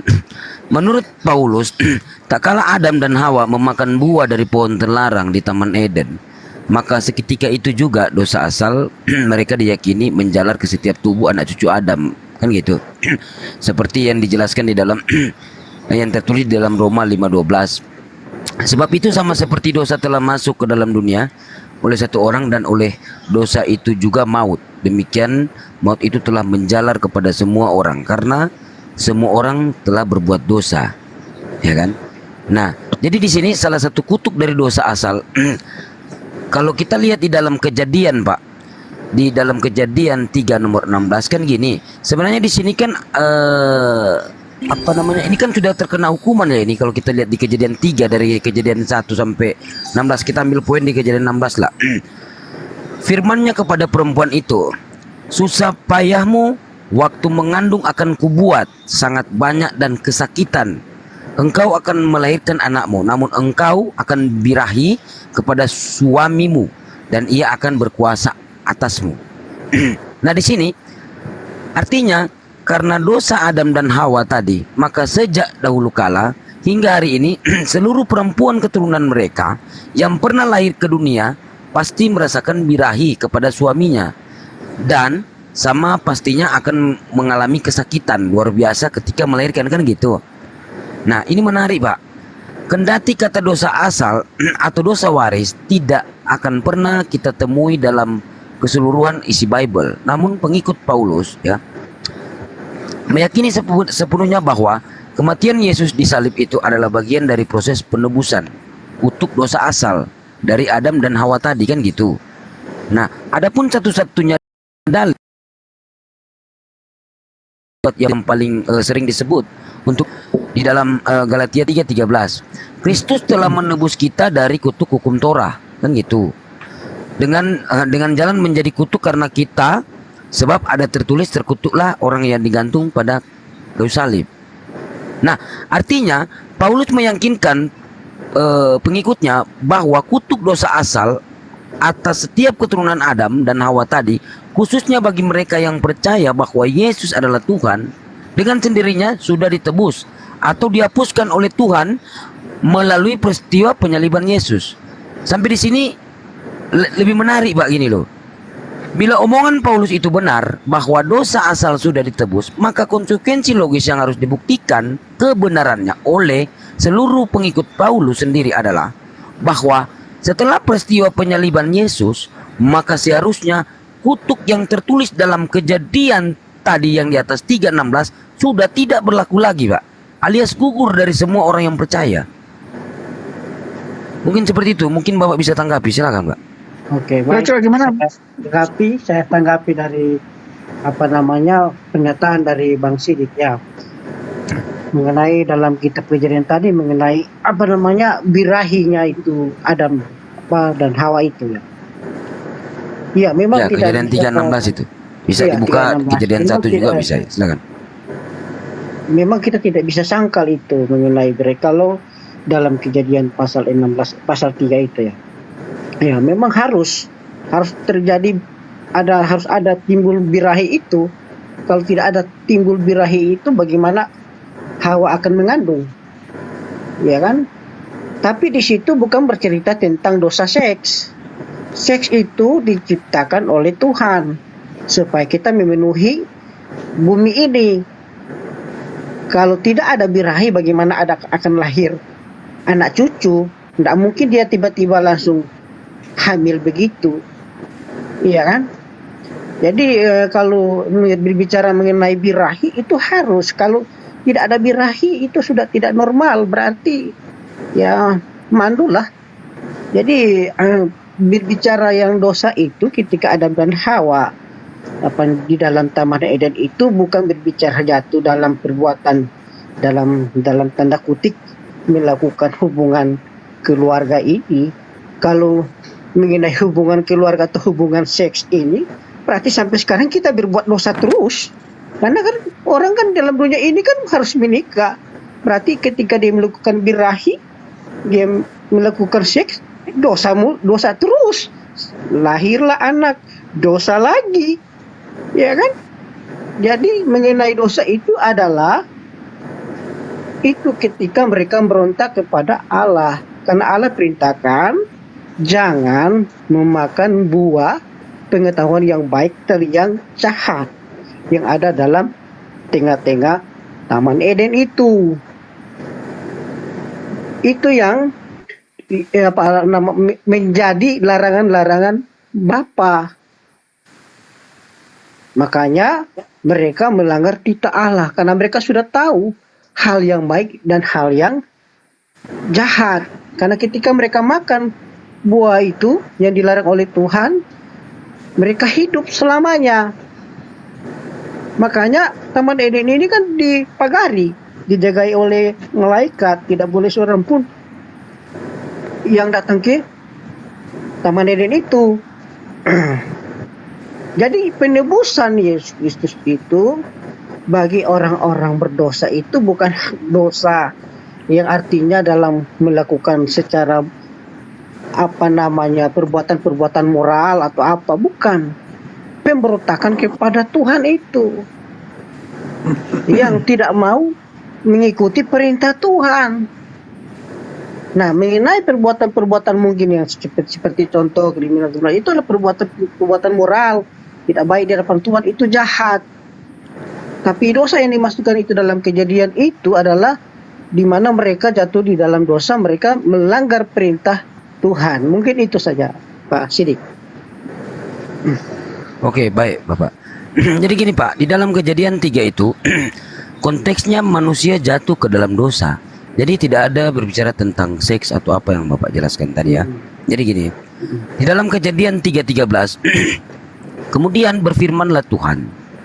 Berfirmanlah Tuhan Allah kepada perempuan itu, apakah yang telah kau perbuat ini? Jawab perempuan itu, ular itu yang memperdayakan aku, maka aku makan. Lalu berfirmanlah Tuhan Allah kepada ular itu, karena engkau berbuat demikian, terkutuklah engkau di antara segala ternak dan di antara segala binatang hutan. Dengan perutmu lah engkau akan menjalar, dan debu tanahlah akan kau makan seumur hidupmu. 15. Aku akan mengadakan permusuhan antara engkau dan perempuan itu, antara keturunanmu dan keturunannya. Keturunannya akan meremukkan kepalamu, dan engkau akan meremukkan tumitnya. Firmannya kepada perempuan itu, susah payahmu waktu mengandung akan kubuat sangat banyak. Dengan kesakitan engkau akan melahirkan anakmu, namun engkau akan birahi kepada dan ia akan manusia jatuh ke dalam dosa gitu loh. Saya nggak berbicara tentang seks. Ini sudah kena hukuman ya, ini si siapa nih? Perempuan yang makan ini, Hawa ya.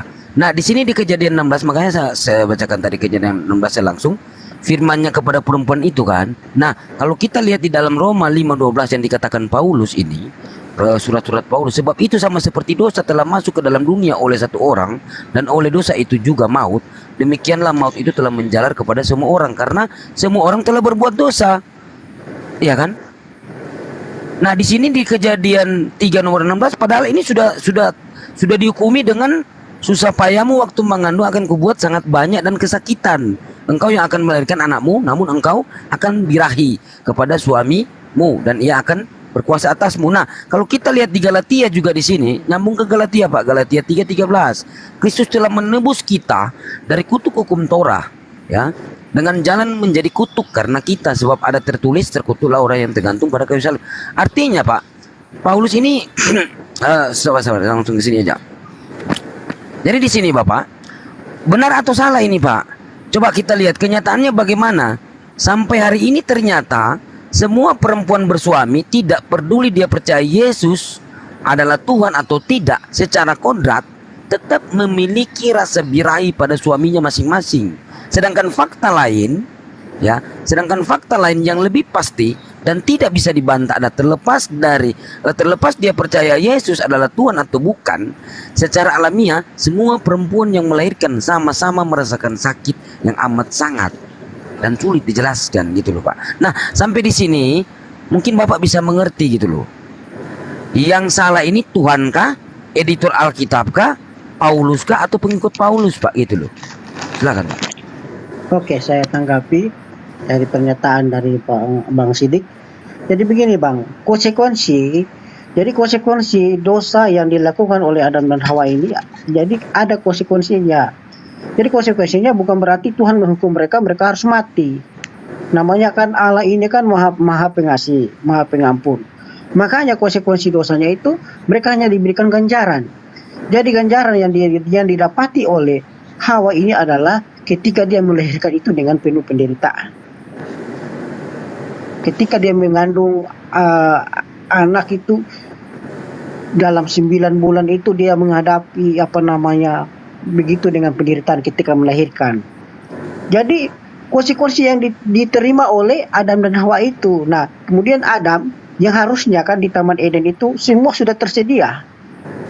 Semua sudah disediakan oleh Allah ini yang Maha Kuasa ini. Disediakan semua yang dibutuhkan oleh Adam dan Hawa itu sudah ada. Tidak perlu lagi kerja keras. Karena sudah disediakan oleh Adam dan Hawa ini.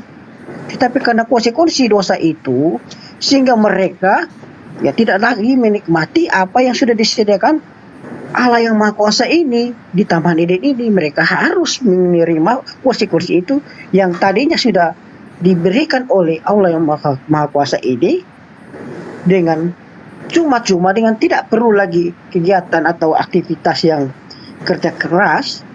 Tetapi karena mereka melanggar perintah kita Allah ini, maka mereka mendapat konsekuensi seperti itu.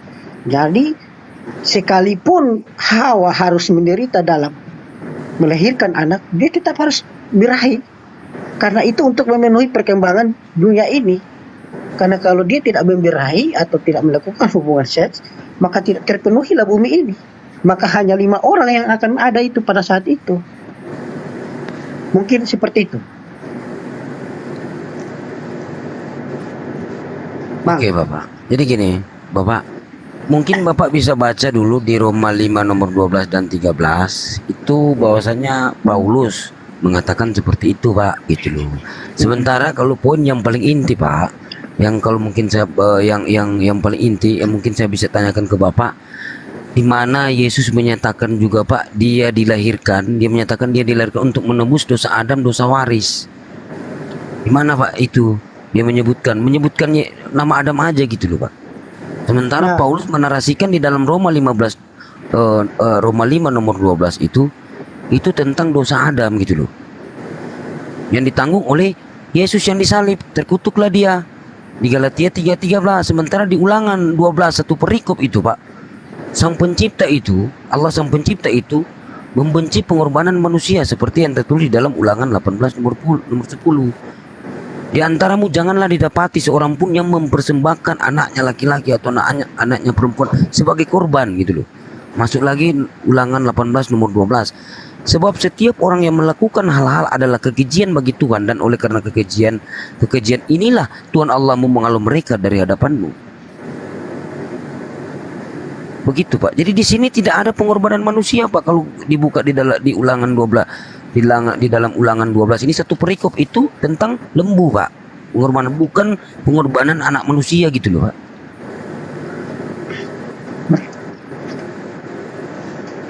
Benar kan, Pak? Iya, jadi memang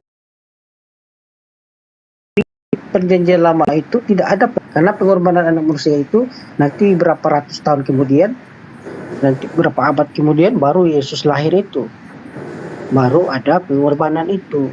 Tetapi dalam kejadian itu sudah jelaskan bahwa keturunanmu akan merumukan kepalamu. Yaitu keturunan kepalamu itu siapa? Itu iblis itu tadi yang menggoda si Adam. Karena iblis juga dikutuk oleh Allah yang Maha Kuasa ini. Begitu, Bang. Oke, mungkin satu saja, mungkin baru dilanjut sama Dokter Andi. Coba Bapak bisa tunjukkan kepada saya satu dalil saja. Kapan Yesus pernah menyebut nama Adam? Satu. Kapan Yesus dua? Kapan Yesus pernah mengajarkan tentang dosa asal atau dosa waris? 3. Kapan Yesus pernah menyatakan bahwa dia dilahirkan untuk menebus dosa yang diwariskan oleh Adam? Mungkin itu aja dulu, Pak. Terus dilanjut sama Dokter Andi. Silakan. Kalau perkataan Yesus selama ini di dalam kitab tidak ada mengenai dosa Adam itu. Mungkin penjelasan-penjelasan yang disampaikan oleh Rasul Paulus itu. Jadi dia menjelaskan mengenai apa dosa Adam itu. Karena kita memang lahir ini. Sebenarnya begini, kalau kita menjelaskan, apakah seorang bayi waktu dilahirkan sudah berdosa? Kalau secara tingkah laku atau secara karakter atau secara sifat, ya kan? Tidak mungkin dia berdosa. Lalu tiba-tiba pas waktu lahir langsung meninggal, misalnya meninggal dia. Nah, mungkin kita bisa katakan dia langsung masuk neraka. Ya kan? Sementara dia tidak melakukan dosa. Itu ada dalam kedaulatan Allah Maha Kuasa. Atau dia masih dalam kandungan dia sudah tiada. Apakah dia dalam keadaan berdosa? Iya, kalau mengikuti dari keturunan kita ini kan keturunan Adam dan Hawa. Tapi bukan masalah dosanya itu, tapi adalah tabiat yang ada pada Adam dan Hawa, itu pemberontakan tadi. Ketika Adam dan Hawa melanggar titah Allah itu. Jadi dalam diri manusia ini ada yang namanya sifat-sifat pemberontakan. Begitu, Bang. Oke. Jadi gini Bapak, makanya ini Pak, yang jadi pertanyaan juga ini kan tidak ada dalil mengatakan itu. Nah, pertanyaan yang paling sangat fundamental kepada kekristenan ini, apakah kekristenan ini mengikuti ajaran Yesus atau ajaran Paulus? Nah, kalau kita lihat keselamatan menurut Yesus, sebelum masa dakwah, Yesus yaitu orang Kristen. Bentar. Nah, di sini keselamatan menurut Yesus ini coba kita lihat di dalam Yesaya 45:21 dan Yesaya 49:26, Hosea 13 nomor 4. Bukankah aku Tuhan? Tidak ada yang lain, tidak ada Allah selain daripada aku. Allah yang adil dan juru selamat. Tidak ada yang lain kecuali aku. Yesaya 49:26. Supaya seluruh umat manusia mengetahui bahwa aku Tuhan adalah juru selamat dan penebusmu yang maha kuat, Allah Yakub. Hosea 13 nomor 4. Tetapi aku adalah Tuhan Allahmu sejak di tanah Mesir. Engkau tidak mengenal Allah kecuali aku, dan tidak ada juru selamat selain aku. Jadi di sini, Pak, mereka sama sekali tidak pernah diajarkan tentang penebusan dosa Adam.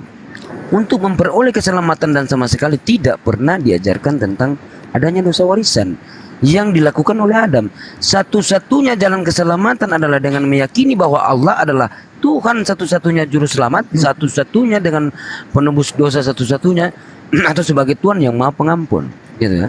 Nah, seperti di dalam Yeskiel 18:20 ini sudah pernah banyak kali bacakan ya. Yeskiel 18:20, Yeskiel 18:21 sampai 23. Orang yang berbuat dosa itu yang harus mati. Anak tidak akan turut menanggung kesalahan ayahnya, dan ayah tidak akan turut menanggung kesalahan anaknya. Orang benar akan menerima berkat kebenarannya, dan kefasikan orang fasik akan tertanggung atasnya. Lanjut sampai ke 23. Apakah aku berkenan kepada kematian orang fasik? Demikianlah firman Allah. Bukankah kepada pertobatannya supaya ia hidup? Jadi di sini pertobatan, Pak. Gitu loh. Nah, datanglah Paulus mengajarkan itu, Pak. Nah, itu makanya yang dipaparkan tentang dari Gurunda tadi, saya menangkap poin yang sangat penting, yang sangat mengedukasi loh. Silakan. Baik, sebelum saya jelaskan, mungkin King Richard mau tambahkan atau bagaimana? Ada mau ditanggapi? Jangan sampai nanti pikir saya juga nanti. Saya juga pengen supaya kita ini yang ada di atas ini, termasuk King Richard, boleh menanggapi juga. Begitu. Bang King Richard.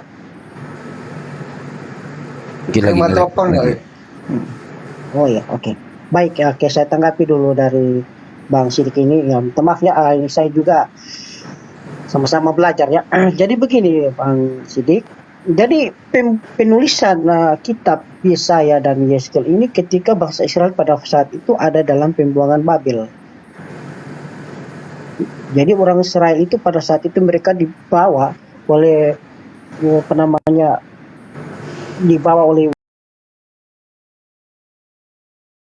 bangsa Kasdim, jajah, sehingga mereka ada dalam pembuangan Babel. Jadi Allah menyampaikan firman-Nya kepada Nabi Yesaya dan Nabi Yeskiel, di mana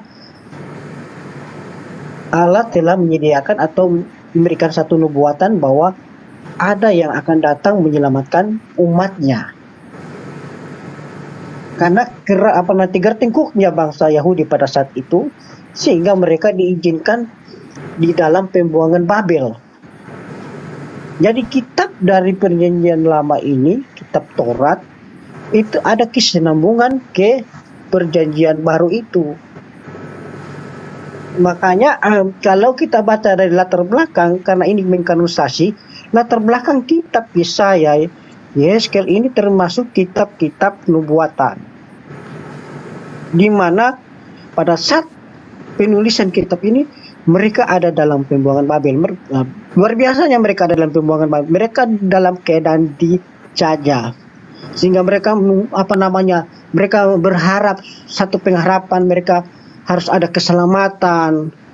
Maka disitulah Allah berfirman melalui nabinya, yaitu penyambung lidah Allah, yaitu Yesaya. Harus disampaikan ke bangsa Israel ini, yaitu bangsa Yahudi. Kalau ketika mereka taat, makanya Allah menyampaikan firman-Nya melalui Nabi Yesaya ini, maka Nabi Yeskel ini, supaya mereka harus taat.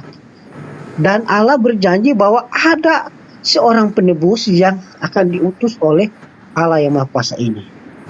Mungkin begitu dulu, Bang Sidik. Oke Bapak. Mungkin nantilah Bapak lebih banyak membaca ya Bible Bapak gitu kan. Karena dari tadi mungkin nggak ada jawaban gitu ya. Karena di dalam Yeskis 18:21 dan 18:22 tadi. Tetapi jikalau orang fasik bertobat dari segala dosa yang dilakukannya dan berpegang pada segala ketetapanku serta melakukan keadilan dan kebenaran, ia pasti hidup. Ia tidak akan mati. Yeskil 18:22, segala durhaka yang dibuatnya tidak akan diingat-ingat lagi terhadap dia. Ia akan hidup karena kebenaran yang dilakukannya. Nah, seperti itu juga ajaran keselamatan yang diajarkan oleh Yesus kepada kaumnya yang sama sekali tidak pernah mengajarkan adanya dosa warisan dan keharusan menebusnya. Sehingga Yesus sama sekali tidak mengajarkan dirinya terlahir ke dunia ini untuk menebus dosa dan harus menyerahkan nyawanya dan mati di tiang salib.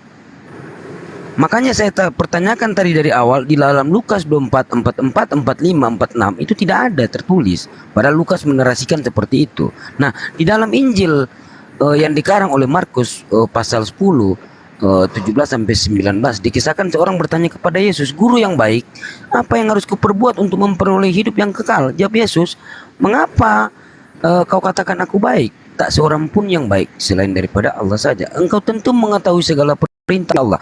Jangan membunuh, jangan berzina, jangan mencuri, jangan mengucapkan saksi dusta, jangan mengurangi hak orang lain. Hak orang, hormatilah ayah dan ibumu."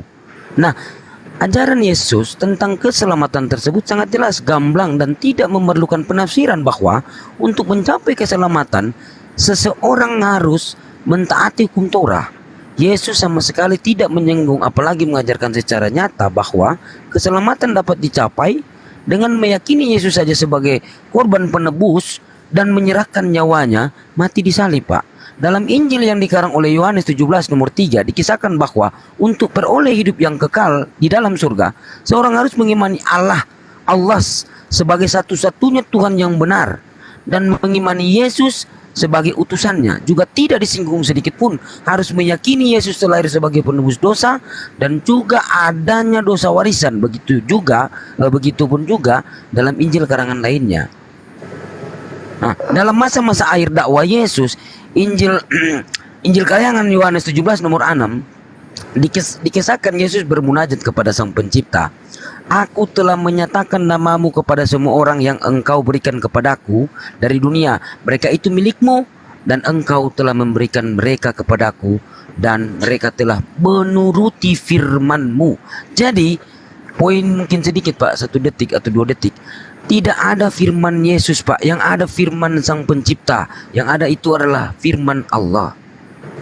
Di dalam Yohanes 12, 49, 50 itu Yesus itu hanya diperintahkan untuk berfirman. Jadi tidak ada firman Yesus. Apapun yang dikatakan Yesus itu bukan firman Yesus, firman Sang Pencipta. Dia hanya menuruti perintah. Mungkin seperti itu Pak, silakan. Oke, baik. Host, mungkin Gurunda udah anus. Gurunda. Jadi baik, oke, saya tanggapi. Atau Dokter Andi silakan. Ya, saya tanggapi dulu ya buat Bang Sidik ya. Kebetulan juga ini karena sudah jam di sini di Manado sudah jam 1.47, berarti ntar lagi sudah mau jam 2. Jadi ini sudah mulai agak 5L. Jadi loyo lebih Sini. ya kan Melayu. Jadi saya silakan, Bang Gores. tanggapi. Nah, jadi apa namanya? Memang Yesus tidak pernah menyatakan itu. Yang mengenai tadi yang Bang Sidi katakan itu. Dingin loh. Nah, paparkan itu yang Bang Sidi jabarkan tadi. Tetapi di dalam Yohanes pasal 1 itu bahwa firman telah menjadi manusia itu. Yang itu tadi yang di dalam istilah kata apa exegesisnya, yaitu dalam exegesis itu biblika. Di dalam biblika itu Alkitab lah secara biblika atau alkitabiah. Secara penafsiran konteks yang ada. Maka para pakar-pakar teolog menggali kenapa ada kata firman Tuhan itu, kenapa ada reinkarnasi, kenapa ada kitab nubuatan itu. Nah, lalu kenapa ada Adam dan Hawa jatuh di dalam dosa? Mengapa seperti itu? Karena ada perintah-perintah Allah di dalam perjanjian lama. Lalu kenapa Adam dan Hawa ini tidak menjaga larangan Allah itu yang sebenarnya sudah dititahkan kepada Adam dan Hawa ini? Nah, siapa yang salah di situ? Tidak ada yang bisa kita katakan Hawa salah, Adam salah. Yang jelas mereka bersama-sama salah. Nah, mengenai Yesus tidak paparkan itu. Begitu. Ini siapa dulu yang baru masuk. Dante, selamat pagi. Dante itu di mute. Jadi Aku masuk ya. Bang Hos, Aku kasih simpel aja. boleh saya izin dulu Bang karena sudah loyo 45L nih. Kira-kira Nggak boleh. Nggak boleh. Mau di geng-geng. Bang? Yuk, meong. Ya, Apanya yang loyo ini? bukan Bang Sumar. Karena saya sudah dari tadi ini, sudah dari Oh tadi. iya, Sudah ya udah capek maksudnya. Ya udah nggak apa-apa lah. Dinda Kores silakan. Dinda. Udah nyerah. Siap, Guru, udah. Gimana? Bukan tidak kurang. Saya bisa lanjut terus, cuma nanti kekurangan darah saya nanti. Kurangan darah. Iya betul. Iya. Berpengaruh Pak ya di kantong kalau kurang darah ini. Iya maksudnya. Atau bagaimana mau lanjut? Tapi kalau saya sakit nanti boleh minta tanggung jawab ya. Ya. Iya boleh. Nanti kita buat ini santunan. Santunan. Nanti soal tanggung jawab kita bagian jawab. Nanggungnya kita pikirin ntar. Kalau kurang darah tinggal di donor aja kasih. Saya senang sekali sama Bang. Iya silakan Bang. Salam kenal. Besok lagi kita ini diskusi. Ya. Dilanjut aja dulu sebentar. Minta maaf. Dimaafin. Oke. Jangan tersinggung ya. Enggak. tersinggung. Jangan diulangi aja ya. Ini temannya Pak Dance ini, kalau Pak Nelson ini ya Pak ya. Ya. Temannya Pak Dance Mumek ya. Iya, pada Aceh dekat rumah saya. Iya, 5 menit teman nyampe. Pak Dance ini. Saya baru Ada tempingan di bawah Guru. Pak Dance Mumet itu teman saya. Dia Tadi Pak Dance ada kan turun beliau. Master teolog. Tadi Mana dia? KW guru. Mana dia? Oh iya. Tadi datang Mana KW. tadi, Bang? Oh, Apa satu tadi, Bang? gereja berarti. Ini Bre Nelson sama Pak Dance Mumek. Dia gereja Pentakosta tapi aliran lain juga. Tapi dia master teolog loh. Dia pandai bahasa Ibrani, Yunani, bahasa Inggris. Itu Masya makanya. Ini Dance yang mana ini? Dance Mumet. Oh, oke. Ada kok nomor HP-nya. Saya tahu kok rumahnya. Kalau pengen mau naik juga boleh kalau ketemu sama dia. Suka sobaku sedo kan. Kaget gak waktu Pak Dance mualaf? Betul ini kuat. Serius Joko. Serius. Naik atas Jo. Ini teman-teman dari Jakarta Pak. Saya hari Tanya tanggapan hari beliau hari ketika Rabu mendengarkan. saya ketemu dia. Iya. Ya. Kaget gak waktu Pak Dance mualaf? Ya, saya kagetnya nanti dibilang sama teman saya pendeta-pendeta itu. Makanya saya juga kaget. Wah, dia kan seorang paratelog. Dia kan kalau di Kristen itu dia pakar teolog. Jadi begini, menurut pendapat Pak RT bagaimana itu waktu Pak Dance malam? Aduh, saya sudah mau nggak jadi tidur, jadi saya ini lanjut lagi. Apa-apa. Tanggung. Kan ini. Lucu kali ini deh Pak Dance. Iya Jokwa. Terus sekarang mau kemana Dam? Mau tidur sih. Sedikit lagi Jokwa. Sedikit lagi Jok. Oh, sedikit lagi. Oh. Iya, saya juga kaget karena pada sini ternyata ada pertemuan dengan Pak Ustadz Kainama ya. Jadi saya juga kaget itu. Dari situlah Terus saya. DP ini Dang, so dia pe anak Dang, siapa nama Dang? Apa Timothy? Dia Timothy, semua lab dia kan? Sudah semua lah dia. Iya, Tidak semua. apa-apa, itu kan dia punya hak. Nah ada Dang kapal maju. Ngana.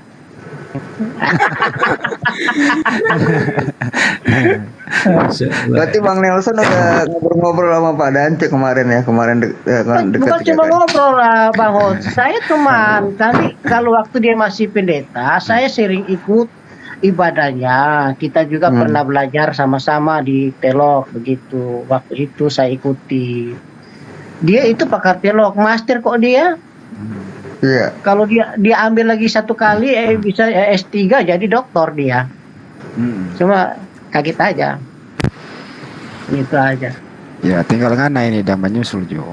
Ya Bang udah Nelson aku pernah- Ya, Bang Nelson pernah nanya ke Pak Dance gitu. Kenapa Sudah. Pak Dance bisa masuk? Saya sudah diskusi. Gimana tanggapannya, silakan.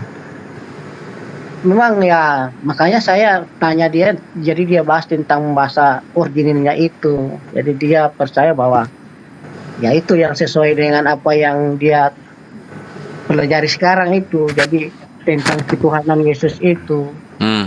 Tentunya kalau saya jelaskan pasti abang-abang ini sudah mengerti itu.